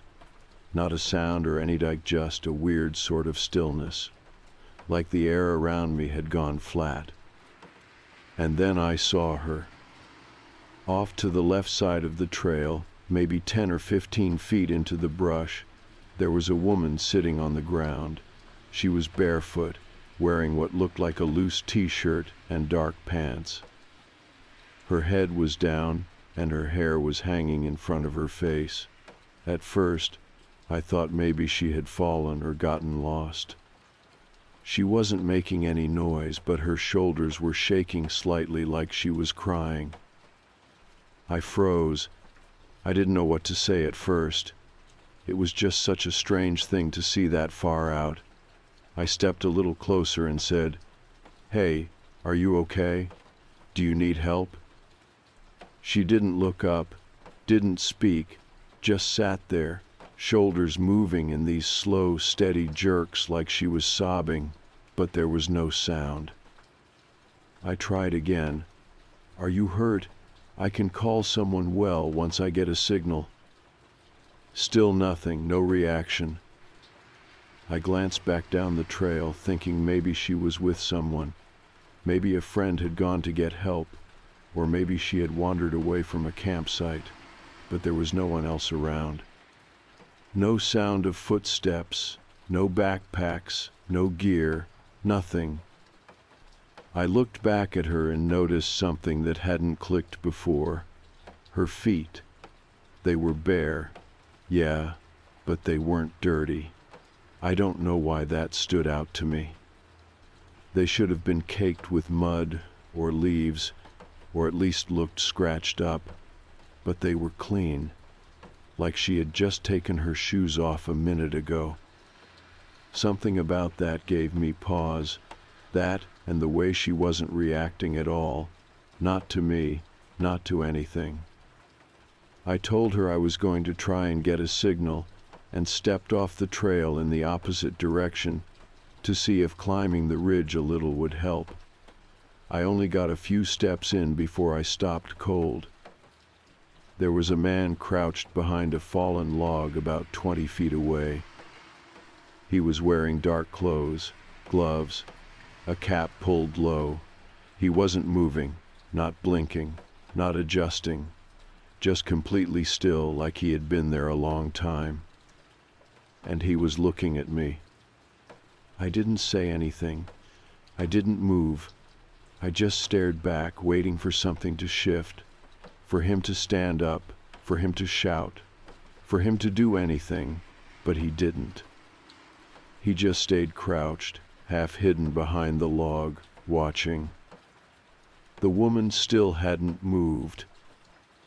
That was the moment I felt it, this heavy, pressurized understanding in my chest, that I was not supposed to be here, that this was not what it looked like, that the crying woman was not in trouble. She was bait. I don't remember turning. I don't remember backing away. I just know I ran, full-on sprinted. I didn't look back. I didn't want to know if he was following. I didn't want to see what else might be in those woods. I didn't stop until I hit the main part of the loop, and even then, I barely slowed down. I kept running until I could see the parking lot through the trees. My legs felt like rubber, and my lungs were burning, but I didn't stop. There were no other cars, just mine.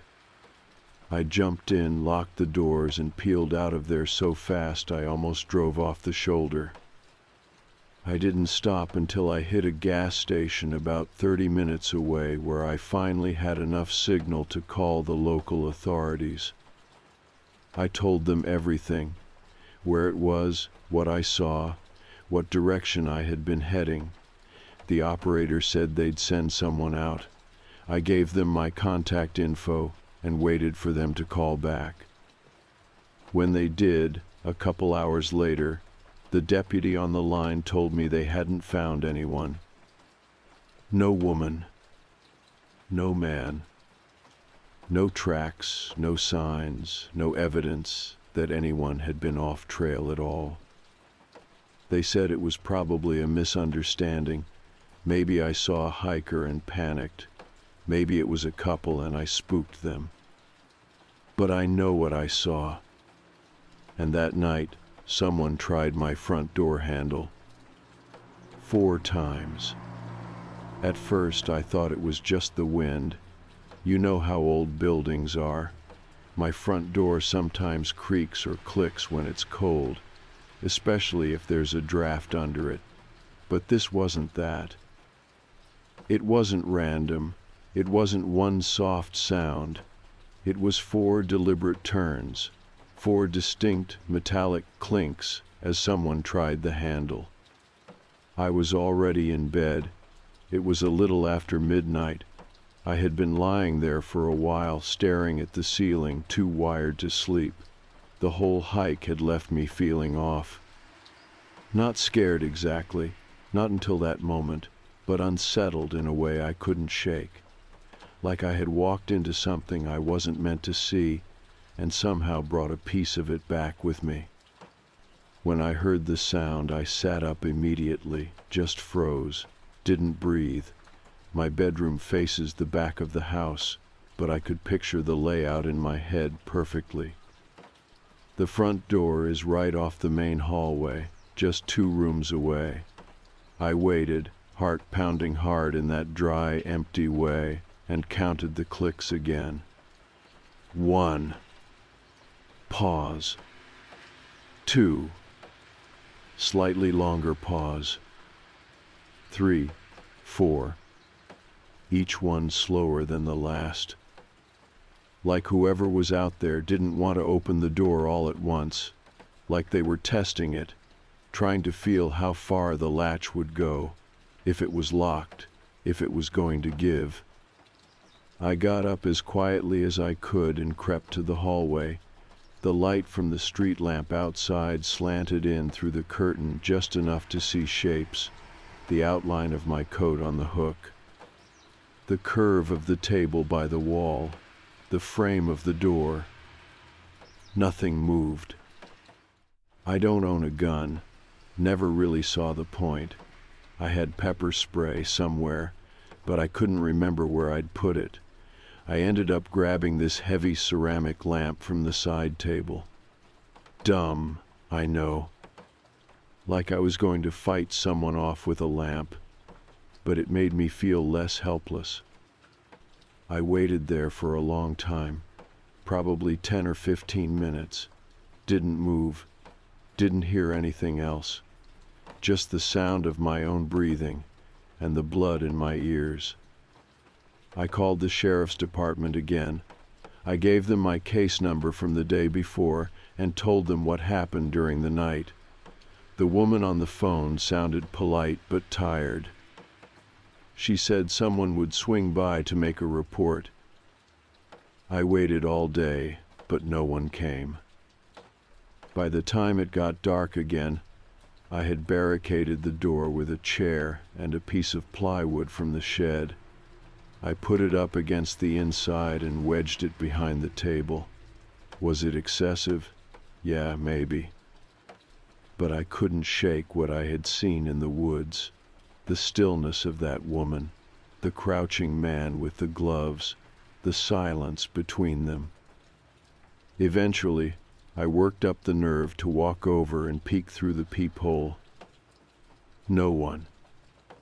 No cars, no footsteps fading down the street. Nothing. I checked the locks again. Top deadbolt still secure. Bottom knob untouched. The little chain across the frame still in place. But I couldn't shake the feeling that if I had left even one of those unlocked, I wouldn't be standing there. That I'd be gone. Or worse, not gone at all. I didn't sleep the rest of the night. I sat on the couch with the lamp still in my lap and the hallway light on, staring at the door like it might come to life. The next morning, I checked the outside, walked around the porch, looked for footprints. There wasn't anything obvious, but the dirt under the steps looked a little off, like it had been shifted. No shoe prints, no boot treads, just a soft sort of indentation, like someone had stood there and rocked slightly back and forth. It wasn't natural. It wasn't just two people in the wrong place. I started trying to look things up, missing person reports, weird incidents in national forests, anything that might explain what I saw. I went through pages and pages of headlines, some recent, some from years ago.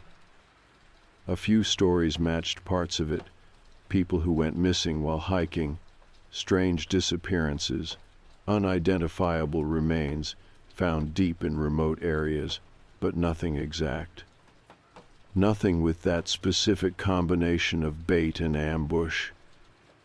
But there were enough of them that it started to feel like a pattern. Most of the people who vanished were solo hikers. Most were reported missing days later, when no one had heard from them. Some were never found. Some were recovered far from where they were last seen. A few left behind strange notes or voicemails. Most had no warning at all. I started wondering if anyone else had seen what I had. If anyone had ever reported a woman sitting barefoot off the trail, crying without making a sound. If anyone else had turned away and seen the man waiting behind the log. What if they hadn't run? That question stayed with me. What if they stepped closer? What if they tried to help? What if I had? I called the sheriff's department again the next day. This time I got a different person. I asked for an update. The guy didn't sound like he knew what I was talking about. I gave him my name, my address, the trail I was on, the report number. He put me on hold for a long time, then came back and said it must still be under review. He didn't have any new info. Said if there were no signs of criminal activity, they might just close it out. I asked him if anyone else had reported anything from that area. He said no. I asked if they ever patrolled that trail or sent drones out there. He paused for a second, then said not, unless there was an active emergency or a call for help. That forest covered a lot of ground, not enough staff to monitor every stretch. So I thanked him and hung up.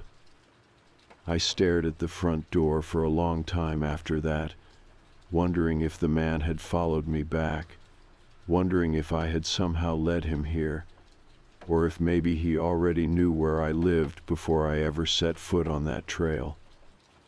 Because the part that keeps me up at night isn't just what I saw. It's the feeling I had when I looked at her. The woman didn't look surprised to see me. She looked like she had been waiting. I kept trying to move on like it hadn't happened. That's what you do, right?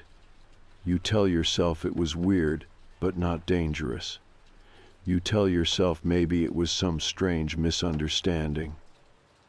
Some local couple messing around, or someone filming a prank video, or testing some experimental art thing out in the woods. Anything that makes it smaller, less serious. But I didn't believe that. I couldn't. It wasn't just the silence, or the way they were positioned, or the gloves. It was everything together, the timing, the distance from the trail. The way she didn't look at me, not even once. The way the man didn't flinch when I saw him, like he didn't care, like he expected to be seen eventually, and had already decided how it would go. I tried not to think about what might have happened if I had taken another step toward her, or if I hadn't noticed him behind the log. That part still sits in my chest like a weight I can't shift. I didn't go outside for a few days after the door handle thing. I worked from home, turned down invitations, barely even went near the windows after dark. I told myself I was being smart, careful, that it was just temporary, but deep down I knew it was fear. Not the kind that fades after a bad dream, the kind that crawls into your routines and starts shaping your decisions without asking. A week passed, no more knocks, no more handle rattles, no more strange cars parked out front. For a while, I convinced myself maybe it really was over, that maybe I had panicked and whoever was out there had moved on, that it had nothing to do with the woman, or the man, or the trail. Then I got the call. It was from a blocked number. I usually don't answer those, but something about the timing made me pick up.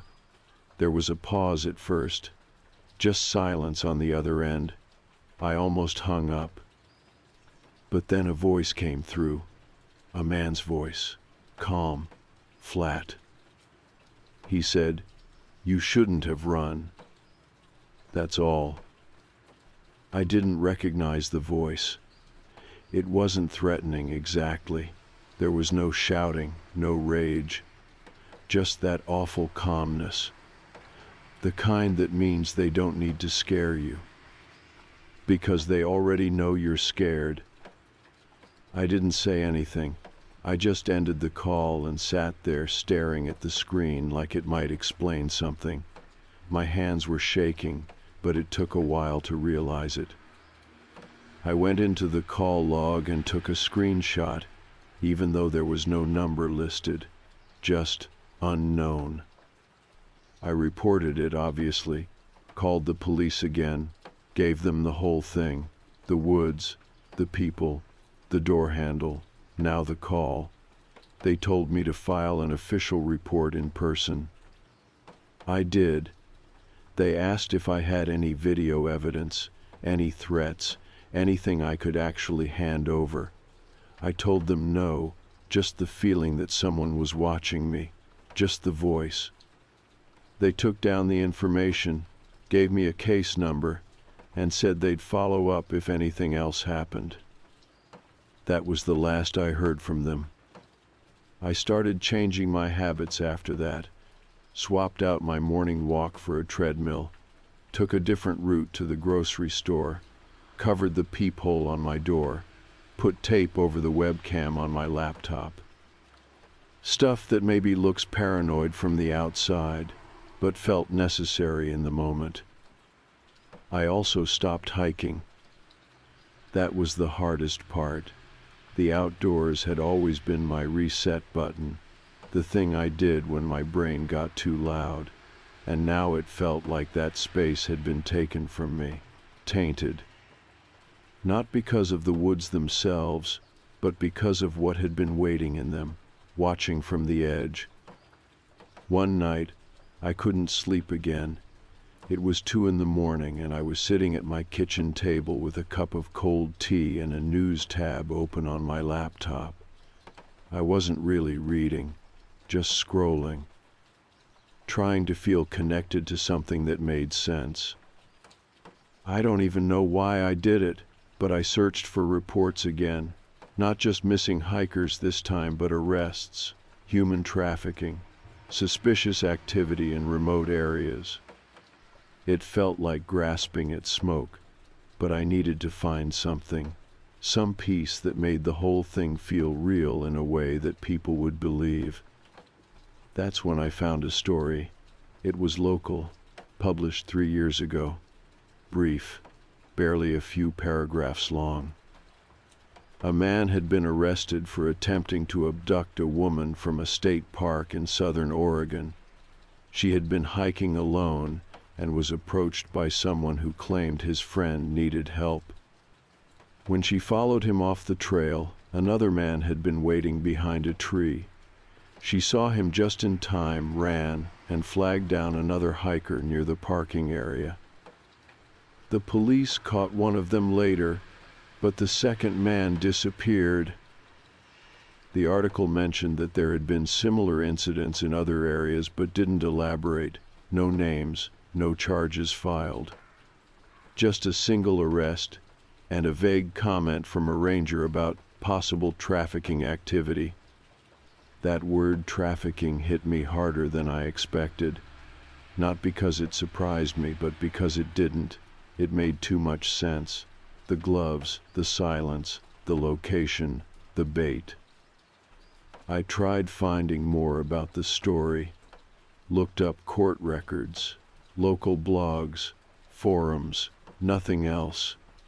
It had all gone quiet after the arrest. Like someone had shut it down, or no one cared enough to follow up. I started thinking again about how clean her feet were, how she hadn't looked up, how still she was, like she wasn't acting scared, like she wasn't acting at all. Maybe she had done it before. Maybe that was her role. The scariest part isn't the idea that it was some random attack. The scariest part is the possibility that it wasn't random at all, that it was a system, a routine. Something organized and practiced and deliberate, that they weren't just hoping someone would show up. They were waiting for someone like me. Someone alone. Someone curious. Someone kind enough to stop. I don't know why they didn't follow through. I don't know why they let me go. Maybe because I saw him too early. Maybe because they realized I wasn't going to play along. Or maybe it was something else entirely. Maybe it wasn't about me at all. Maybe I was just a trial run. Sometimes, late at night, I still hear the sound of the door handle turning. And I wonder if they're still out there, just waiting for the next person to stop and ask, "Are you okay?" It's strange what your brain starts doing when it doesn't feel safe in your own home. Every sound becomes a pattern. Every shadow feels deliberate. You stop trusting doors to stay shut. and windows to stay locked, even when you've checked them twice, maybe especially then. After the call, the one with the man saying, "You shouldn't have run," I started sleeping with my phone recording. Not video, just audio. I'd set it on the nightstand and hit record before bed. I told myself I wasn't expecting anything, that I just needed proof in case something happened. But really, I think I wanted to know if something was happening when I was asleep. The first few nights were nothing but hours of silence, punctuated by the occasional toss of a blanket or a creak from the floor. But the fourth night, around 3 a.m, there was a sound I couldn't explain.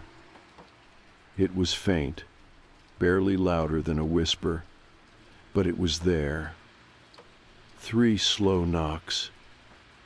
Not on the front door, not on any wall. It sounded like they came from inside the house. I replayed it a dozen times, tried to isolate it, boosted the audio, ran it through some free filter software. Same result every time. 3 knocks, not aggressive, not urgent. Just testing, like they were checking to see if I would respond. I didn't. I packed a bag the next morning and stayed with an old co-worker for the weekend. I didn't tell her much. Just said there had been someone prowling around my place, and I didn't feel comfortable being alone. She didn't ask questions. We watched movies, made pancakes, played cards. It felt normal, safe, and for a little while, I almost convinced myself that the whole thing was in my head. But when I got home, I found something wedged between the front screen door and the main one. It was a scrap of paper, torn, like it had been ripped from a notebook, folded twice, nothing written on it, just blank. Except it wasn't. When I turned it in the light, I saw it had been pressed into with something sharp, a knife maybe, or a pen without ink. Just enough pressure to leave a shallow impression.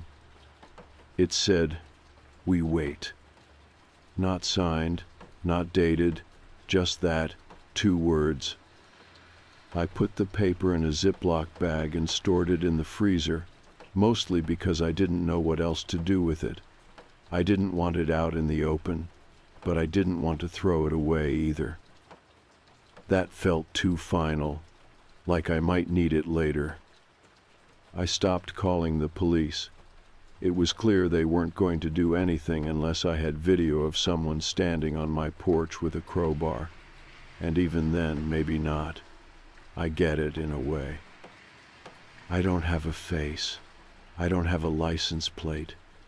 Just feelings and impressions and a story that sounds like a campfire tale. I started doing more research. Late night scrolling through news articles and Reddit threads and amateur investigation blogs. I found more than I expected. Stories that didn't get picked up by the major outlets. Local forums where people talked about weird things happening in remote areas, missing hikers, abandoned campsites, equipment left behind like someone just walked away mid-meal. But there was one post that stuck with me. It was short. A user claiming they had gone camping near a river in central Oregon, woke up around 2 a.m, and saw what they thought was a woman standing just outside their tent, barefoot, not speaking. Just standing there. They didn't unzip the tent, just waited, frozen, until she walked away. The comments were the usual mix of skepticism and jokes, but one reply caught my eye. Someone said they had seen something similar in a different park 3 years earlier. Same details, barefoot woman. No words, just watching. That's when it hit me. It wasn't random, it was repeated. Not the same people maybe, not the same woods, but the same setup. the same bait. I started keeping notes, dates, places, names when I could find them. I wasn't trying to solve anything. I'm not a detective.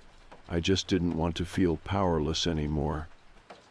One night I mapped them out, pinned every story I could find that matched the pattern, even loosely. Oregon, Washington, Northern California, all along forest corridors, all within a few miles of lesser-known trails, not the major tourist loops, the smaller ones, the ones where people go to be alone. It looked like a network. I don't know if that was real or just how my brain needed to see it, but it didn't feel random, and it didn't feel like something one person could do alone. And then something weird happened. Nothing. No calls, no knocks, no notes. Days passed, then a week, then another. My anxiety didn't go away, but it shifted. It went from dread to confusion, like waiting for a punch that never lands. It almost felt worse. I went back to the trailhead. I know how that sounds, and maybe it was reckless, but I had to see it again, not to confront anyone, not to go deep. Just to stand there at the edge and see if the world still looked the same. I didn't hike in, just parked and stood near the sign, the one with the faded letters and the carved initials from 100 past visitors. The forest looked normal, beautiful even. The light filtered through the trees the same way it always had. Birds chirped. Wind moved gently through the branches. It didn't feel haunted. It felt empty. Too empty. There were no cars in the lot besides mine. No fresh footprints in the dirt, no wrappers, no signs that anyone had been through recently. Like they had moved on. Or like the trail had served its purpose. I got back in my car and locked the doors, sat there for a few minutes, staring into the tree line. I didn't see her. I didn't see him. But I didn't expect to. Because I'm starting to think it doesn't work that way. They don't come to you unless you don't know what's happening. That's the point. It's the not knowing that makes you vulnerable. And now that I know even just a little, I think that means I'm not the one they want anymore. Which is almost a relief. Almost. Except it also means they're looking for someone else. After that trip back to the trailhead, I didn't sleep well for a long time. I kept thinking I would feel better, that standing there again would give me some kind of closure, but it didn't. It just reminded me that the trail was still there, that nothing had changed except me. The forest hadn't closed. There weren't warning signs. No patrol cars parked nearby. It was still just another hiking route to most people. Still listed on all the travel blogs and outdoor forums like nothing had ever happened there. And maybe nothing did. Not officially. That part bothered me more than I thought it would. The way something can almost happen and then just vanish. Like it was designed not to leave a mark. No reports, no missing person flyers, no bodies, no noise. Just enough to make you question it. It made me start noticing things in a different way. People mostly. Small things. Like the guy who lingered too long near a women's restroom at a rest stop. Or the couple who walked a little too far apart on a downtown sidewalk. The woman looking down while the man talked and never turned his head. I know I sound paranoid. I hear it even as I say it. But once you start seeing people as possible threats instead of background noise, it's hard to go back. I tried explaining it to a friend one night. Not everything, just a version of it. I said I had come across something strange while hiking, and it had shaken me up. She asked what I meant by strange. I gave her pieces, said I saw a woman crying off trail, and a man nearby who felt wrong, and that I left fast. I didn't mention the gloves, or the phone call, or the knocks. I just wanted to see if the bare bones of the story would make sense to someone else. She listened quietly, nodded, said it was probably just a squatter, or maybe someone having a mental health crisis in the woods. Happens more than people realize. She said I probably did the right thing by leaving, but that I shouldn't let one weird encounter ruin something I loved. I nodded too. Then I changed the subject.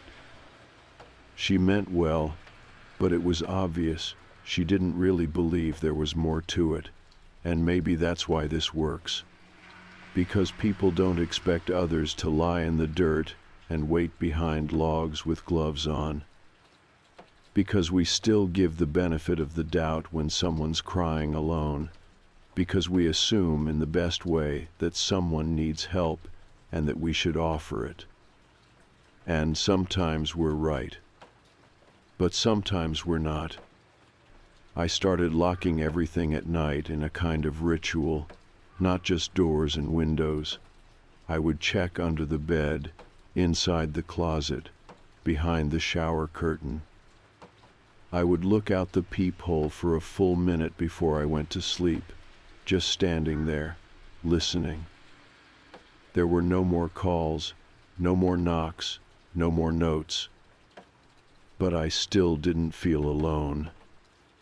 I went back through my phone at one point and found the original photo I took of the trailhead sign back when I first arrived that day. I zoomed in on it, not really knowing why, just searching for something. Maybe a shape in the trees, a reflection in the glass of my car, but there was nothing, no figures, no clues. But I did notice something else. The timestamp. I remembered arriving at the trailhead just after 10 in the morning. I had checked the clock in my car.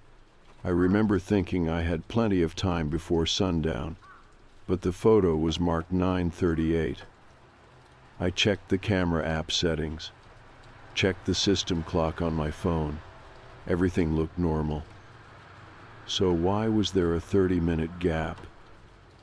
I know that doesn't sound like much. Phones glitch. GPS sync can lag. Maybe I bumped a setting at some point, but it still sat wrong with me. That 30-minute gap between what I remembered and what the phone recorded. What if I didn't leave right after I saw the man? What if I waited a little longer than I thought? What if I lost time? I don't remember anything like that. There's no blank space in my memory, no blackout. But it made me wonder if that whole experience had been longer than I realized. If maybe I had stood there longer than I thought, frozen, trying to decide whether to help her, whether to step off the trail. I'll never know. And I think that's the worst part. Not the fear, not the paranoia, the not knowing, the silence after something that should have echoed. Weeks passed, then months. I kept checking the local news. Every few days I'd scroll through the police blotter, the local arrest logs, the missing persons reports. I even signed up for alerts from a couple of trail safety apps, just in case something came up near that area. Nothing ever did. Not even close. The closest thing I ever found was a small notice on a community bulletin board from a nearby town. It said a local volunteer group was looking for people to help clean up neglected trails and offshoot paths in the area. It was phrased like a call to service. Help us restore our forests, reconnect with nature. One of the trails listed was mine. It felt like a joke, or a dare, or maybe just a coincidence. But I took a screenshot anyway and saved it to the same folder where I kept the audio files, the blank paper, the screenshot of the blocked call. It's a strange little folder, tucked between work documents and grocery lists and receipts, but it's there, just in case. I haven't hiked since. I want to. I really do. Sometimes I even lace up my boots and sit on the edge of the bed, just staring at the floor, but I can't quite make myself go. Because I know how easy it is to walk just a few feet off the trail. And I know how quickly something can go wrong. And I know now how people can disappear without a trace. Not because they weren't strong, not because they were careless, but because someone out there was waiting for them to care. Just enough to stop. Eventually, I knew I had to talk to someone. Not a friend, not family. Someone who wouldn't try to smooth it over or wave it away. I found a therapist a few towns over. I picked her because her website didn't feel like it was trying too hard to sell me anything. It just said she worked with trauma, anxiety, people who had experienced something unusual and were having trouble putting it down. That last part got me. I didn't tell her the full story right away, just parts. I said I saw something in the woods that unsettled me, that I was having trouble feeling safe again, even though nothing had technically happened. I told her about the door handle, the phone call, the strange silences, but I left out the details about the man behind the log and the way the woman sat without blinking. She didn't laugh, she didn't even blink, just asked questions, measured ones. She asked how long I had felt like someone was watching me, if I had experienced anything like this before, if I had a history of panic, of sleep problems, of memory loss. I said no, because it was true. She asked if I thought I was in danger now, and I didn't know how to answer that. That was the hardest part, the thing I kept coming back to, not knowing, because nothing ever came from it, no follow-up, no knock at the door in the middle of the night, no second photo. No sign that I was still being watched, just a long, drawn-out silence. And yet, I still kept checking. Every night, I would go through the same routine, lock the doors, check the windows, turn off the lights, then sit in the dark and listen, not for anything in particular, just in case. She asked me once what the worst-case scenario was, the thing I believed deep down, even if I didn't say it out loud. And I told her that it wasn't random, that it wasn't just some deranged couple in the woods or a stalker with too much time on his hands, that it was organized, practiced, that the woman was part of it, that she had been doing it for a while, and that the man behind the log wasn't alone, that there were others, maybe not in the woods that day, but somewhere nearby, watching, learning, waiting for someone to take the bait. She didn't argue, just nodded once and wrote something down. A few weeks later, I started to sleep again. Not all night, not every night, but enough to feel my shoulders drop a little when I walked through the door. Enough to stop flinching at every creak in the floor. I even started walking again. Not hiking, not yet, but around the neighborhood, middle of the day, sun high, people out mowing lawns and kids biking on sidewalks. I told myself I would go a little farther each week, that I would start rebuilding the muscle of trust, not in people exactly, but in places, in sidewalks and porches and open windows that did not mean danger. And slowly, it started to work. I got back into some routines. I started reading again. I cooked real meals instead of frozen ones. I even made plans to travel for work, which I hadn't done since everything happened. Then one morning, months after it all started, I got an envelope in the mail. No return address, no name, just my address written in careful block letters. It wasn't a bill. It wasn't junk. It was thick, like it had something inside besides paper. I sat there holding it for a long time, just staring. Eventually, I opened it. Inside was a single photograph. Not of me, not of my house, not of the trail. It was a photo of another person. A man, middle-aged, standing on a rocky path near a tree line. His back was to the camera. He had a backpack on, one foot just off the edge of the trail.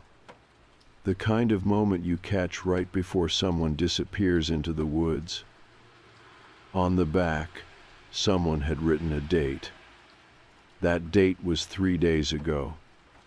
I checked the news, checked social media, checked local missing persons bulletins.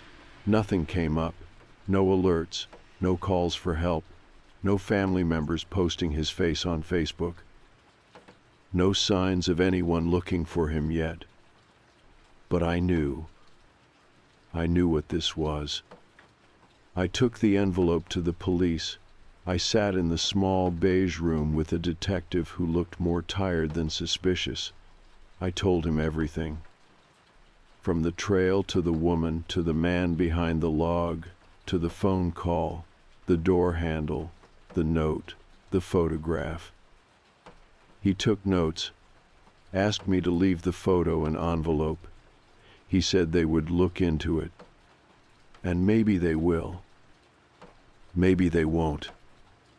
But I realized, walking out of that building, that I had done the one thing I hadn't done since the beginning. I handed it off. I let it go. Not because I think I'm safe now, not because I think it's over, but because I know I was never supposed to fix it. I was just someone who walked too far down the wrong trail and saw something I wasn't meant to see. That happens sometimes. You stumble across something. You don't get answers. You don't get closure. You just get out. And that has to be enough. It is for me. Because I've stopped waiting for them to come back. I've stopped asking why the woman didn't move, or why the man had gloves, or how they found my address. Some things aren't meant to be solved. Some things aren't puzzles. They're warnings. And if you're lucky, you walk away before the question ever turns into a consequence. I was lucky. I ran, and I never went back.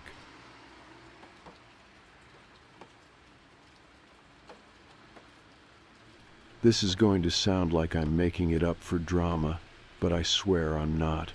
I wish I was. I would love if this were just a dream, or sleep paralysis, or something that could be explained. I've tried to explain it. I've talked myself down 100 different ways, and each time I thought I had a grip on it, it got worse. It started on a Thursday. I only know that because I checked the date later. At the time, it didn't feel like anything. I just woke up in the middle of the night and couldn't figure out why. Not scared, not cold. Just alert, like something had knocked on the edge of my sleep. I rolled over and looked at my clock. It was glowing faintly. 2:17.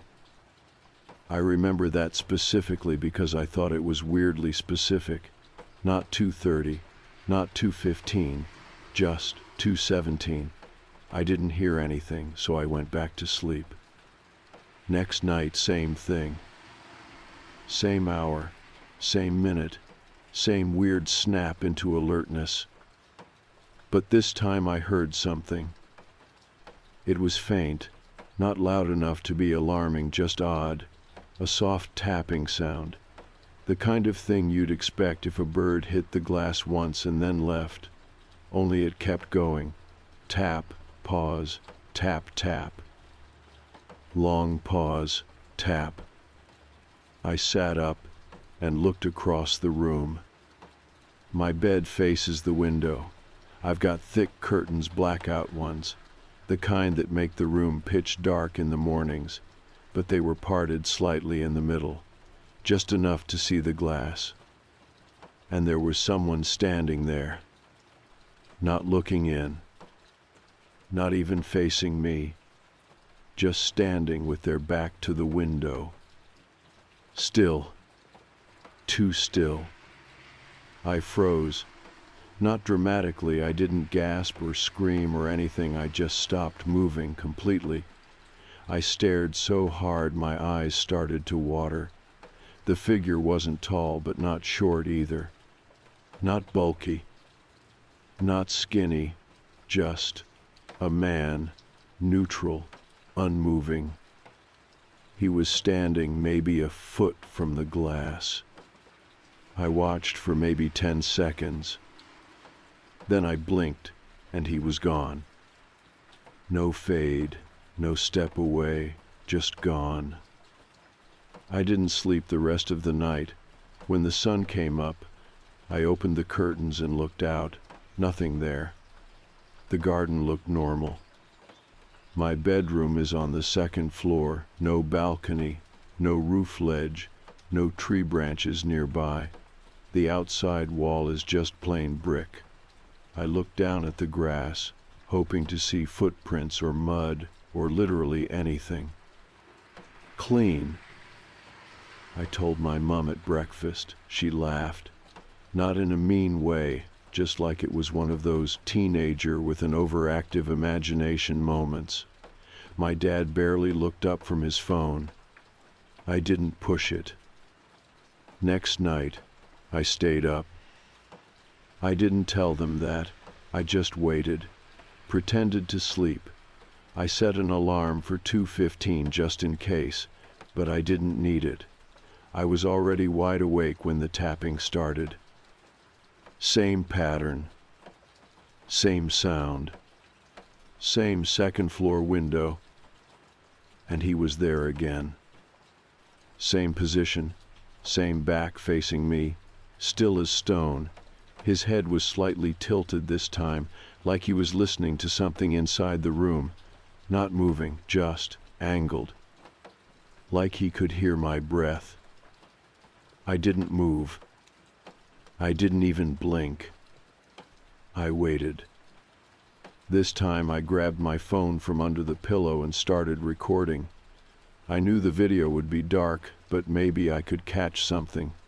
I didn't want to turn on a light. I didn't want to interrupt it. I just wanted proof that something was there.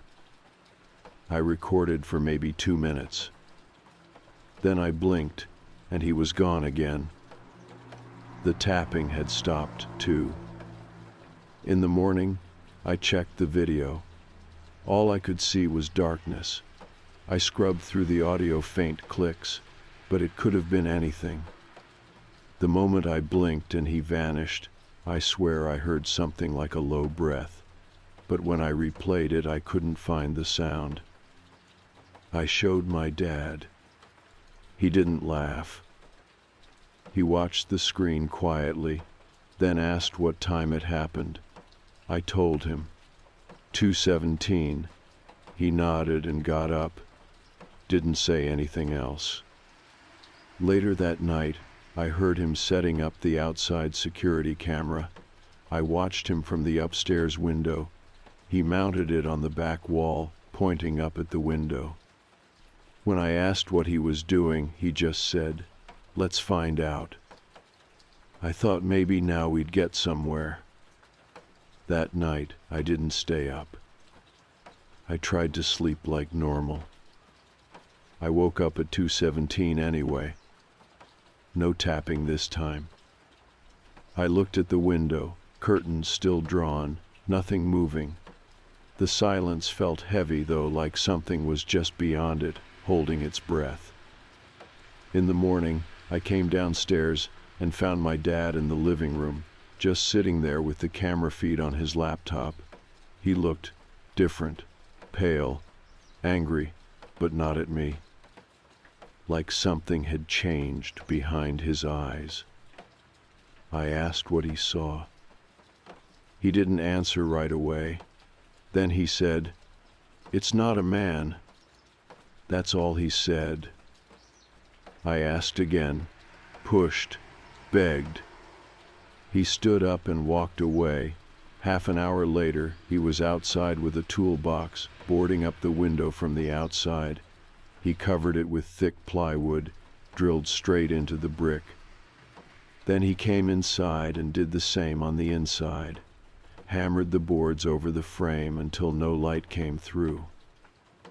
That night, I didn't sleep. Not because I was scared, but because around 2:17 I heard it again. Tapping. Not on the window, but from inside the wall.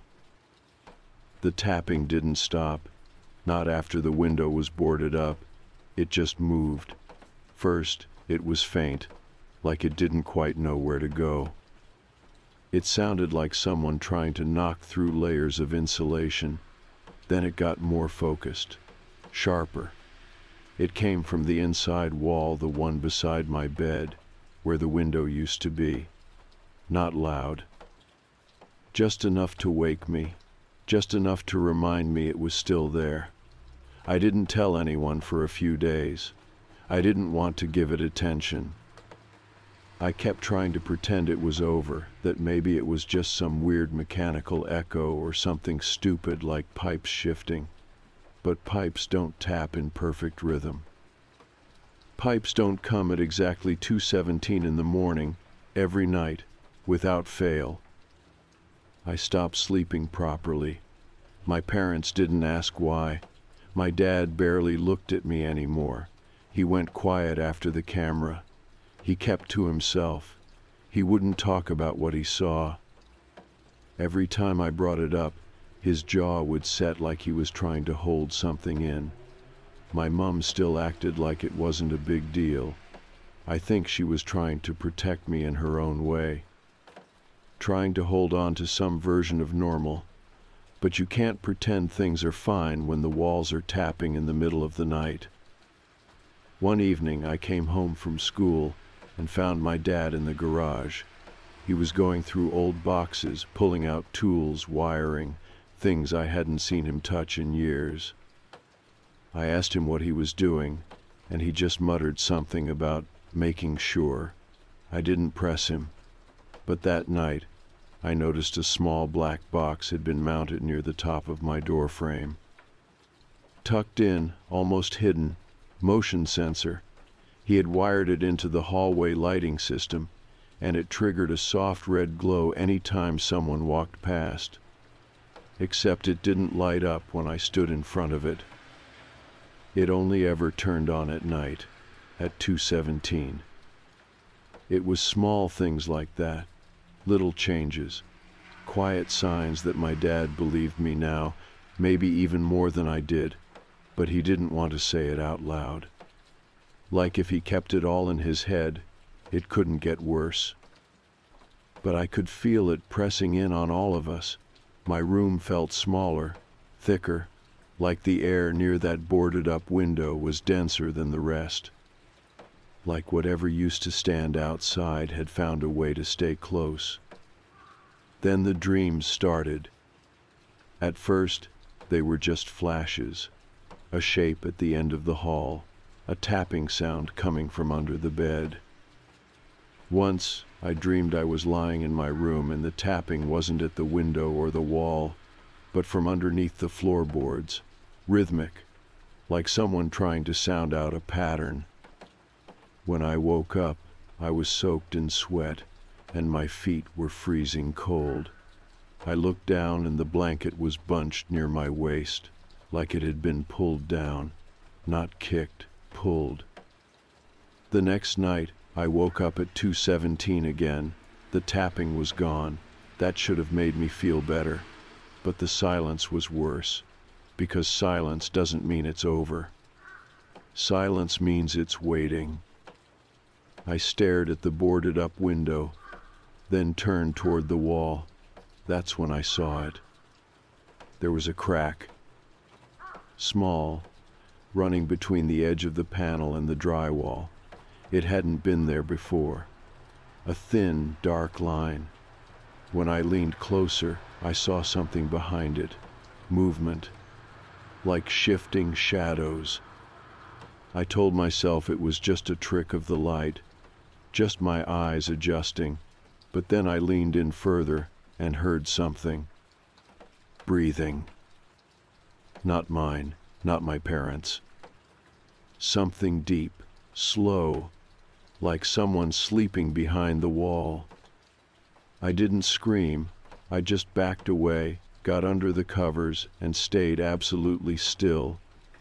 The next morning the crack was gone, or at least I couldn't see it anymore. My dad didn't mention anything when he came to check on me. He looked tired, older than I remembered, like something had been slowly hollowing him out. Later that day, I went looking for the camera footage, the one he had watched that night. He had saved the files onto a thumb drive and put it in his desk drawer. I shouldn't have taken it, I know that. But I needed to see. I needed to know what he had seen. Maybe then I could make sense of it. Maybe then I could feel like I wasn't going insane. I waited until everyone was asleep, then plugged it into my laptop. The file was labeled simply with the date. No title, no note. I clicked play. It showed the side of the house, angled up toward my bedroom window. The frame was still visible, not yet boarded. The night was clear, no wind, nothing unusual. The footage ran smooth. Then, right at 2:17, something stepped into view. It was shaped like a man, but it wasn't moving like one. It didn't walk. It leaned forward and unfolded from the shadow, like it had been hanging there, weightless, and then let go. It turned its back to the window, perfectly upright, head tilted back slightly as if listening, but its limbs were wrong, too long in some places, too stiff in others. Like it was mimicking what a person looked like from memory, but hadn't gotten the proportions right. And it was humming, barely audible through the static of the mic feed, but there, a low, reedy tune, like it was trying to soothe something, or call something.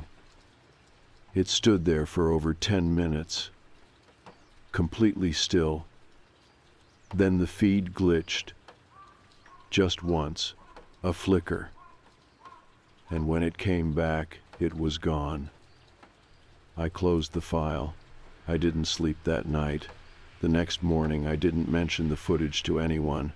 I just returned the drive and waited, because I finally understood something. It wasn't just standing at the window. It was learning how to get in. I started sleeping on the floor of my brother's old room after that. He'd gone off to uni a year ago and left the bed stripped bare, his posters half peeled from the walls, the room echoing like it didn't remember anyone had lived there. But the window faced the front garden, not the back. That felt safer. The curtains were thin and useless, but at least there wasn't a boarded panel on the wall, breathing under the surface. I didn't tell my parents I'd moved. My dad must have noticed. He didn't say anything. I think part of him was relieved, like maybe whatever it was wouldn't follow me into a different room. Or maybe he knew that was false hope and didn't have the energy to tell me otherwise. The first night I slept there, I left the door cracked open, just a little. The hallway light was off, but I liked having the line of air, the knowledge that the space outside wasn't fully shut out. I fell asleep around midnight, dead tired from 2 straight weeks of waking up in the middle of the night and lying still for hours. I told myself maybe this was it. Maybe switching rooms was enough. Maybe distance made a difference. Then I woke up at 2:17. Not to tapping, but to footsteps. They were soft, but they had that unmistakable pattern. A heel, a shift, a pause, like someone walking barefoot across the carpet outside the door. The hall was old, creaky. You could always hear when someone moved at night, which is how I knew it wasn't my dad. His steps were heavy, dragging. This was light, precise. The kind of walking you do when you're trying not to wake anyone. I didn't move. My eyes were already open.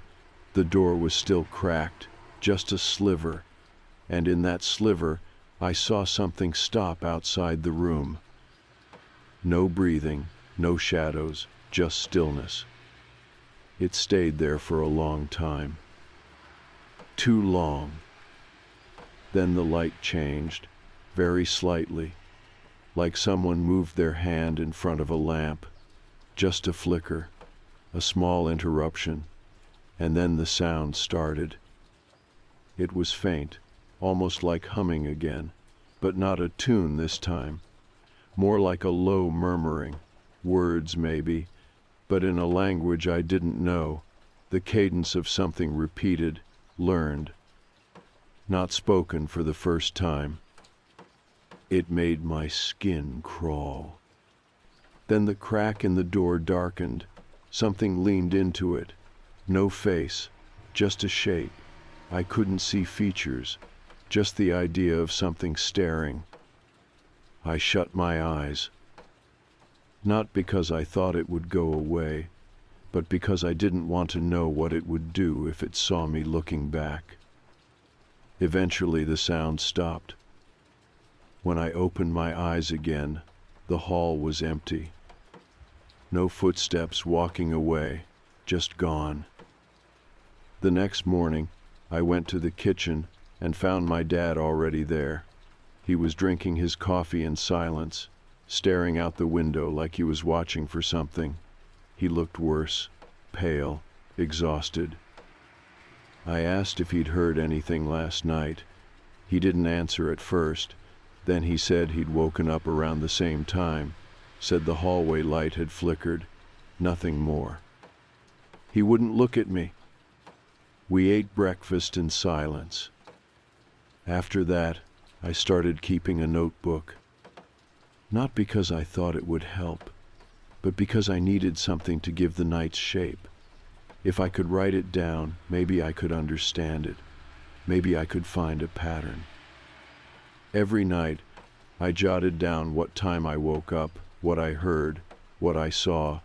Sometimes it was tapping. Sometimes the crack in the old wall would reappear, just for a second, and I'd hear something shifting behind it. Once, I woke up with the feeling that something was standing just outside the window of my brother's room, even though we were on the second floor and the hedges below hadn't moved. The worst night was the one I still haven't written down fully. I tried. I opened the notebook and sat there staring at the page for almost an hour, but writing it down made it feel too real. It started normal. Woke up at 2:17, nothing at first, then a low creaking sound, like something dragging its fingers across the baseboards. Not fast, just a slow scrape. I stayed still, focused on breathing evenly. Then the scrape stopped, and something started speaking. From under the bed, not a full voice, just a whisper. It said my name. Not loud, just enough.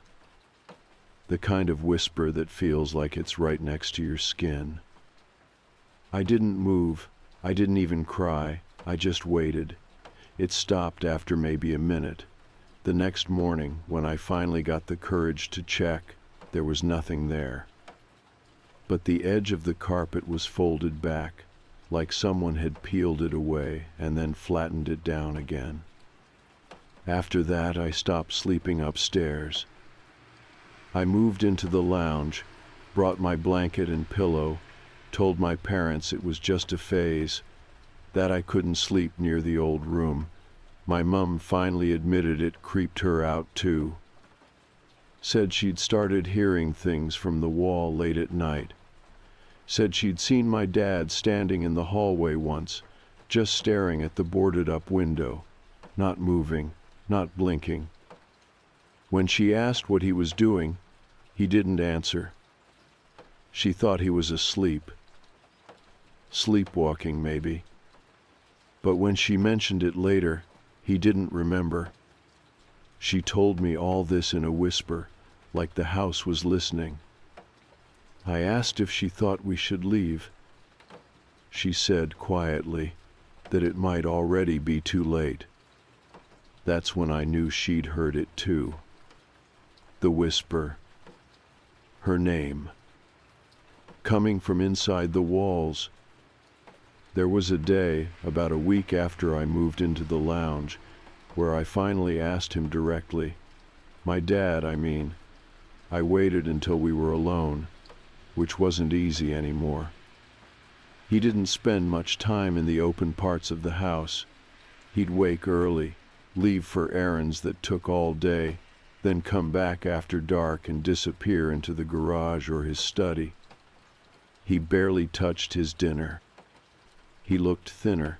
His eyes had taken on this hollow, recessed look, like he was watching something just over your shoulder. But I caught him one afternoon while he was standing at the sink, rinsing out a mug that had gone cold hours ago. I said his name softly, like I was testing the ice beneath us. He didn't turn. I asked what he saw that night on the camera, not the way he'd brushed it off before. I said it clearly. What did you see that made you board up the window and stop sleeping? He stood there for a long time, still holding the mug. Then he set it down and finally looked at me. His face wasn't angry, just tired, like the weight of not telling had sunk too deep to climb out of. He said it wasn't the shape that scared him, it was the movement. He said the thing outside the window didn't blink, not once, not in 10 minutes, and it didn't breathe. It wasn't just still, it was hollow, like it was being held in place by something else, like it didn't belong in this world, but had found a way to imitate a man well enough to get close. I asked what it did when it disappeared, because in the video, it just blinked out. No walking, no fading, just gone. He said the frame flickered, and when it returned, there was a reflection in the glass. Not of the garden behind it, but of a different room. Our room. From inside. I didn't understand. He said it again. When the feed came back, the reflection in the window showed the inside of the house, my bedroom. It showed me asleep. It shouldn't have. The window was facing the garden, but the reflection was of my bed, my head on the pillow, my chest rising and falling, and something else standing over me. It wasn't shaped like the thing at the window, not quite. This one was more fluid, taller. Its arms hung low, too low. It leaned over me but didn't touch, just watched. And the weirdest part, the part that made him shut the laptop and never speak of it again, was that when I moved in my sleep, the thing moved with me, like it had known I would shift, like it was waiting. He looked at me, and I could see something raw in his eyes. Not fear, shame. I asked him how long it had been happening. He said nothing. Then finally, he whispered that it started with him. Not recently. When he was a boy. He said the house used to belong to his parents, that he grew up in the same bedroom, same window, that when he was 12, he used to wake up to tapping sounds. He remembered thinking it was the wind. Then one night, he saw a figure outside the glass, same as me, same shape, standing with its back turned. He ran to his dad, but they told him it was a nightmare. It stopped after that. Or maybe he stopped looking. Years later, after his parents passed, he moved back in with my mom. He said he never thought about the window again. Not until I started describing the tapping. Then it all came back, the memory. The shape, the angle of its head. He said it skipped him. Came back for me instead. I didn't know what to say. I wanted to be angry, but the look on his face was the kind of quiet terror that can't be faked, the kind of fear that ages someone. He said he boarded up the window because he thought maybe it would help, maybe he could stop the pattern, but when the tapping moved to the wall, he knew it didn't care about the glass. It was just using it to get close. I asked why he hadn't told me sooner. He said he thought ignoring it would protect me, that maybe if I didn't believe, it couldn't come through. We sat in silence for a long time. After that conversation, I couldn't stay still. I started digging, not in a dramatic way, just small things. I went through the attic, pulled out old photo albums, found pictures of my dad in that room, by that window, aged maybe 10 or 11. Nothing strange in the background, just normal childhood stuff. But there was one photo, a blurry Polaroid of him asleep, taken from the doorway. In the far corner of the room by the baseboard, the wallpaper looked off, warped, as if something had been pressed against the wall from the inside. I found old newspaper clippings in a box. One was about a missing boy who lived down the street in the early 1970s. He'd vanished from his room. No signs of forced entry. Parents said he'd had night terrors about someone knocking from behind the walls. Another clipping showed a fire in a house 3 blocks over. A family of 3 escaped. The daughter said she'd been sleepwalking toward the woods when she turned back and saw a man in her bedroom window from outside, even though they lived on the 3rd floor. I kept reading, kept digging, and the more I looked, the more I started to think that maybe this wasn't just a haunting. Maybe it was something older, something that followed people through blood. My dad never wanted to pass this on, but he didn't know how to stop it. The more I learned, the less I slept. I wasn't trying to prove anything anymore. Not to my parents, not to myself. I already knew something was wrong, something that didn't belong, something that moved in the cracks between sleep and waking. What I was trying to understand was why. Why my room? Why that hour? Why the shape had been the same across generations, as if it wasn't a person at all, but a pattern repeating itself, like it had attached to our house and found new ways to keep itself fed. Not with violence, but with attention, with fear. Every question I asked led to silence. My dad would shift in his chair, rub his hands like he was cold, and tell me not to go digging too far. That the answers weren't helpful, but I think he knew the damage had already been done. You can't warn someone about a window after they've already looked through it. I went to the local library 2 towns over, hoping to find property records older than what we had in the attic. The house had been in my dad's family since the 1940s, but it was built decades before that. The librarian was kind, maybe a bit curious about why a teenager wanted to read up on land transfers from the late 1800s. I just told her it was for school. She pointed me toward the microfilm archive and showed me how to load the reels.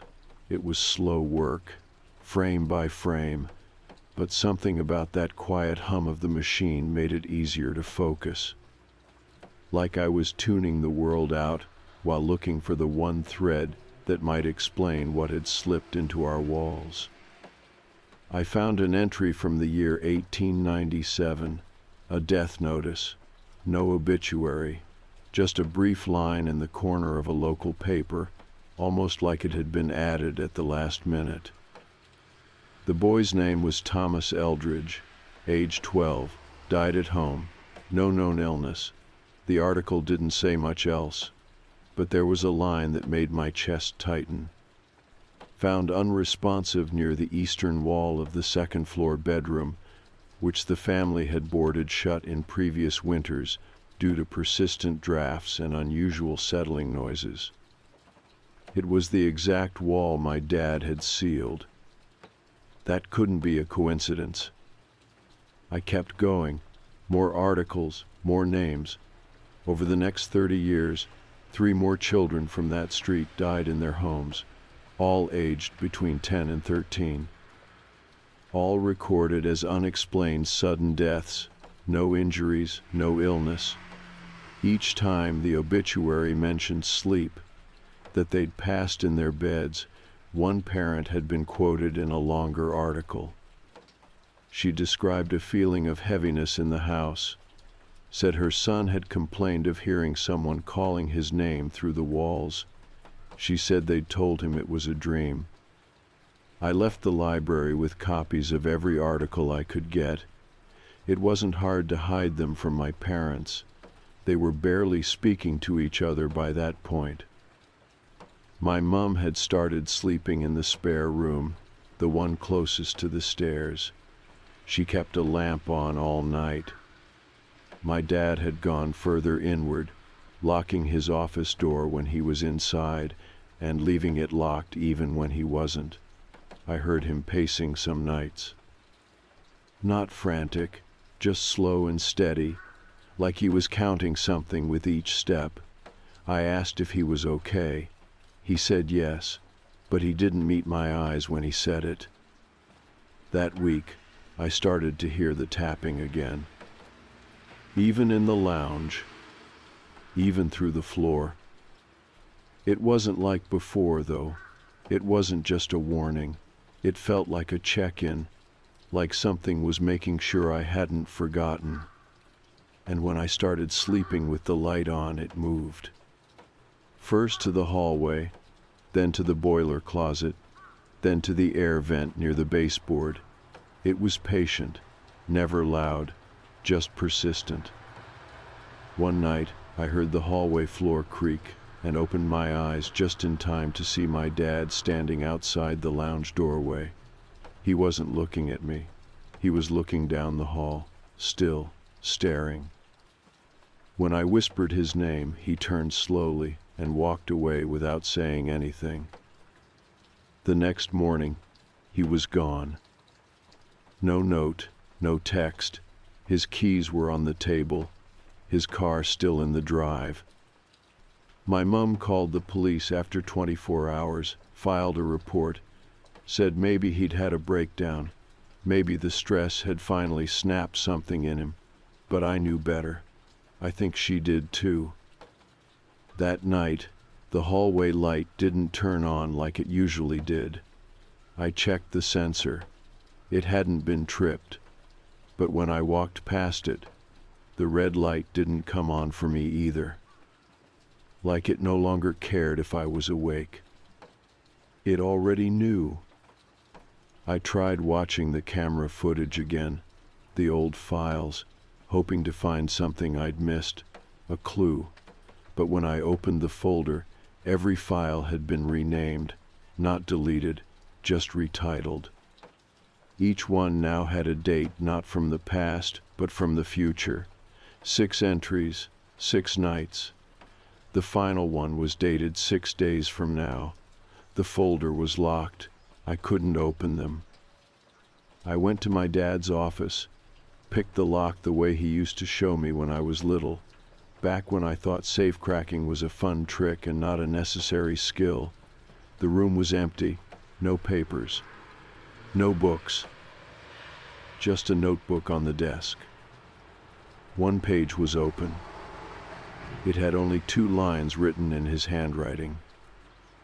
I should have told you sooner. They always want the same thing. I still don't know what that means. But now, every night, I sit in the lounge and stare at the door, waiting for 217. Because I think the next time it comes, it won't be at the window, and it won't be outside.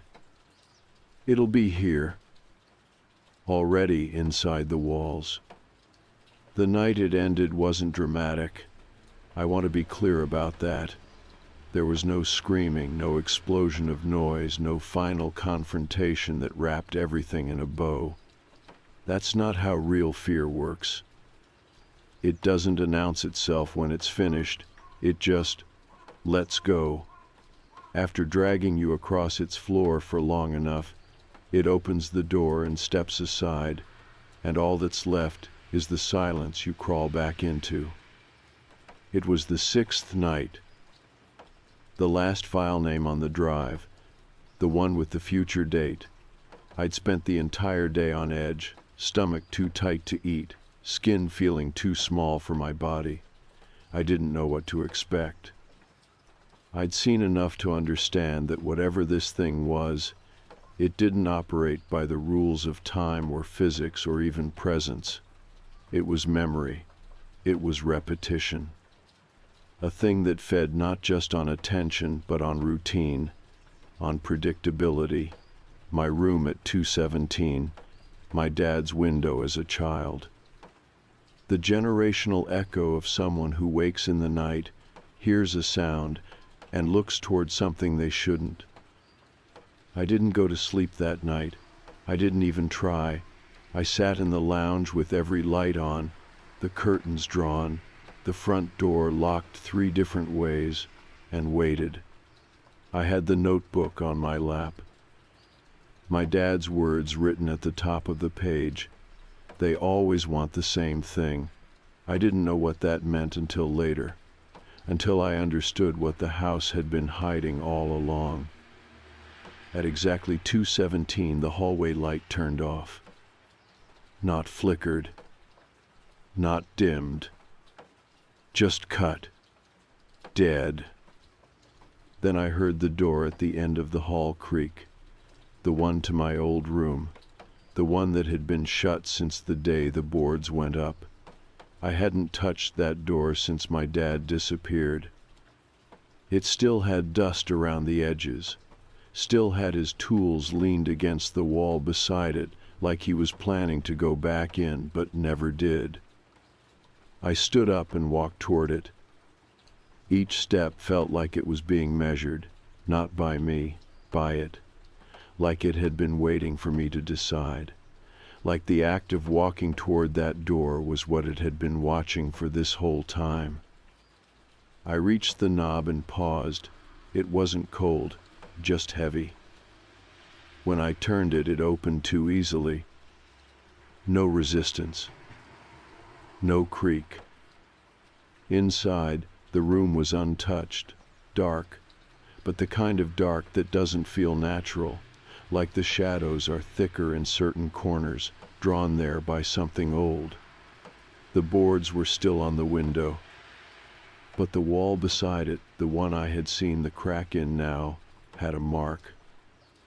A line, thin, sliced open like the edge of a curtain, and it was breathing. I know how that sounds. I do. But I could see it. The drywall expanding, retracting, soft as lungs. There was no sound, not even the usual tapping, just a low pressure in the air, like being deep underwater, the kind of quiet that feels alive. I walked over and put my hand on the wall, and I spoke to it. I told it that I knew, that I had seen the old records, that I knew about Thomas Eldridge and the children after him, and the way this thing had moved through generations like a rot passed down without name. And I told it no. I said it out loud. No. It didn't react at first. Then the wall exhaled, long and slow, and the breath wasn't warm. It was freezing, like the kind of cold you feel inside your teeth. Then the line in the wall began to close. Not fast, but like it was sealing itself off. Like it had been offered something and was turning it down. When it finished, the pressure lifted. The air cleared, and I knew it was over. I left the room, shut the door, and slept for the first time in weeks. Real sleep. No tapping. No dreams. No sound. The next morning, my mom was already in the kitchen, smiling for the first time in what felt like months. She asked if I had slept well. I said yes. We didn't talk about it. We didn't have to. The weight in the house was gone. A week later, I went back into the room. The wall was smooth. The boards on the window were loose. I took them down myself. Outside, the garden looked brighter. I opened the glass and let the breeze in. And that was it. My dad never came back. We never found anything. No footprints, no sightings, no clues. Just his keys on the table, like he had known he wasn't coming back and left the house to me. Maybe that's what he meant. Maybe that was what it always wanted, for someone to walk into it willingly, to acknowledge it without fear. Maybe he gave it what it needed so I wouldn't have to. I still think about the timing. 2:17 in the morning. Every night. Same moment. Like it was measuring something. Testing who would wake and who would pretend not to. I don't know what would have happened if I'd ignored it completely. If none of us had looked. If no one had ever passed it on. But I do know this. Some houses don't want to be fixed. They want to be seen. They want you to look directly at what's wrong and sit with it. And if you don't, if you laugh it off, or board it up, or tell your kids it's just a dream, it waits. And when the time is right, it taps again. Not to scare you, but to remind you that it never left. But in our house, it's quiet now. And I don't wake up at 2:17 anymore.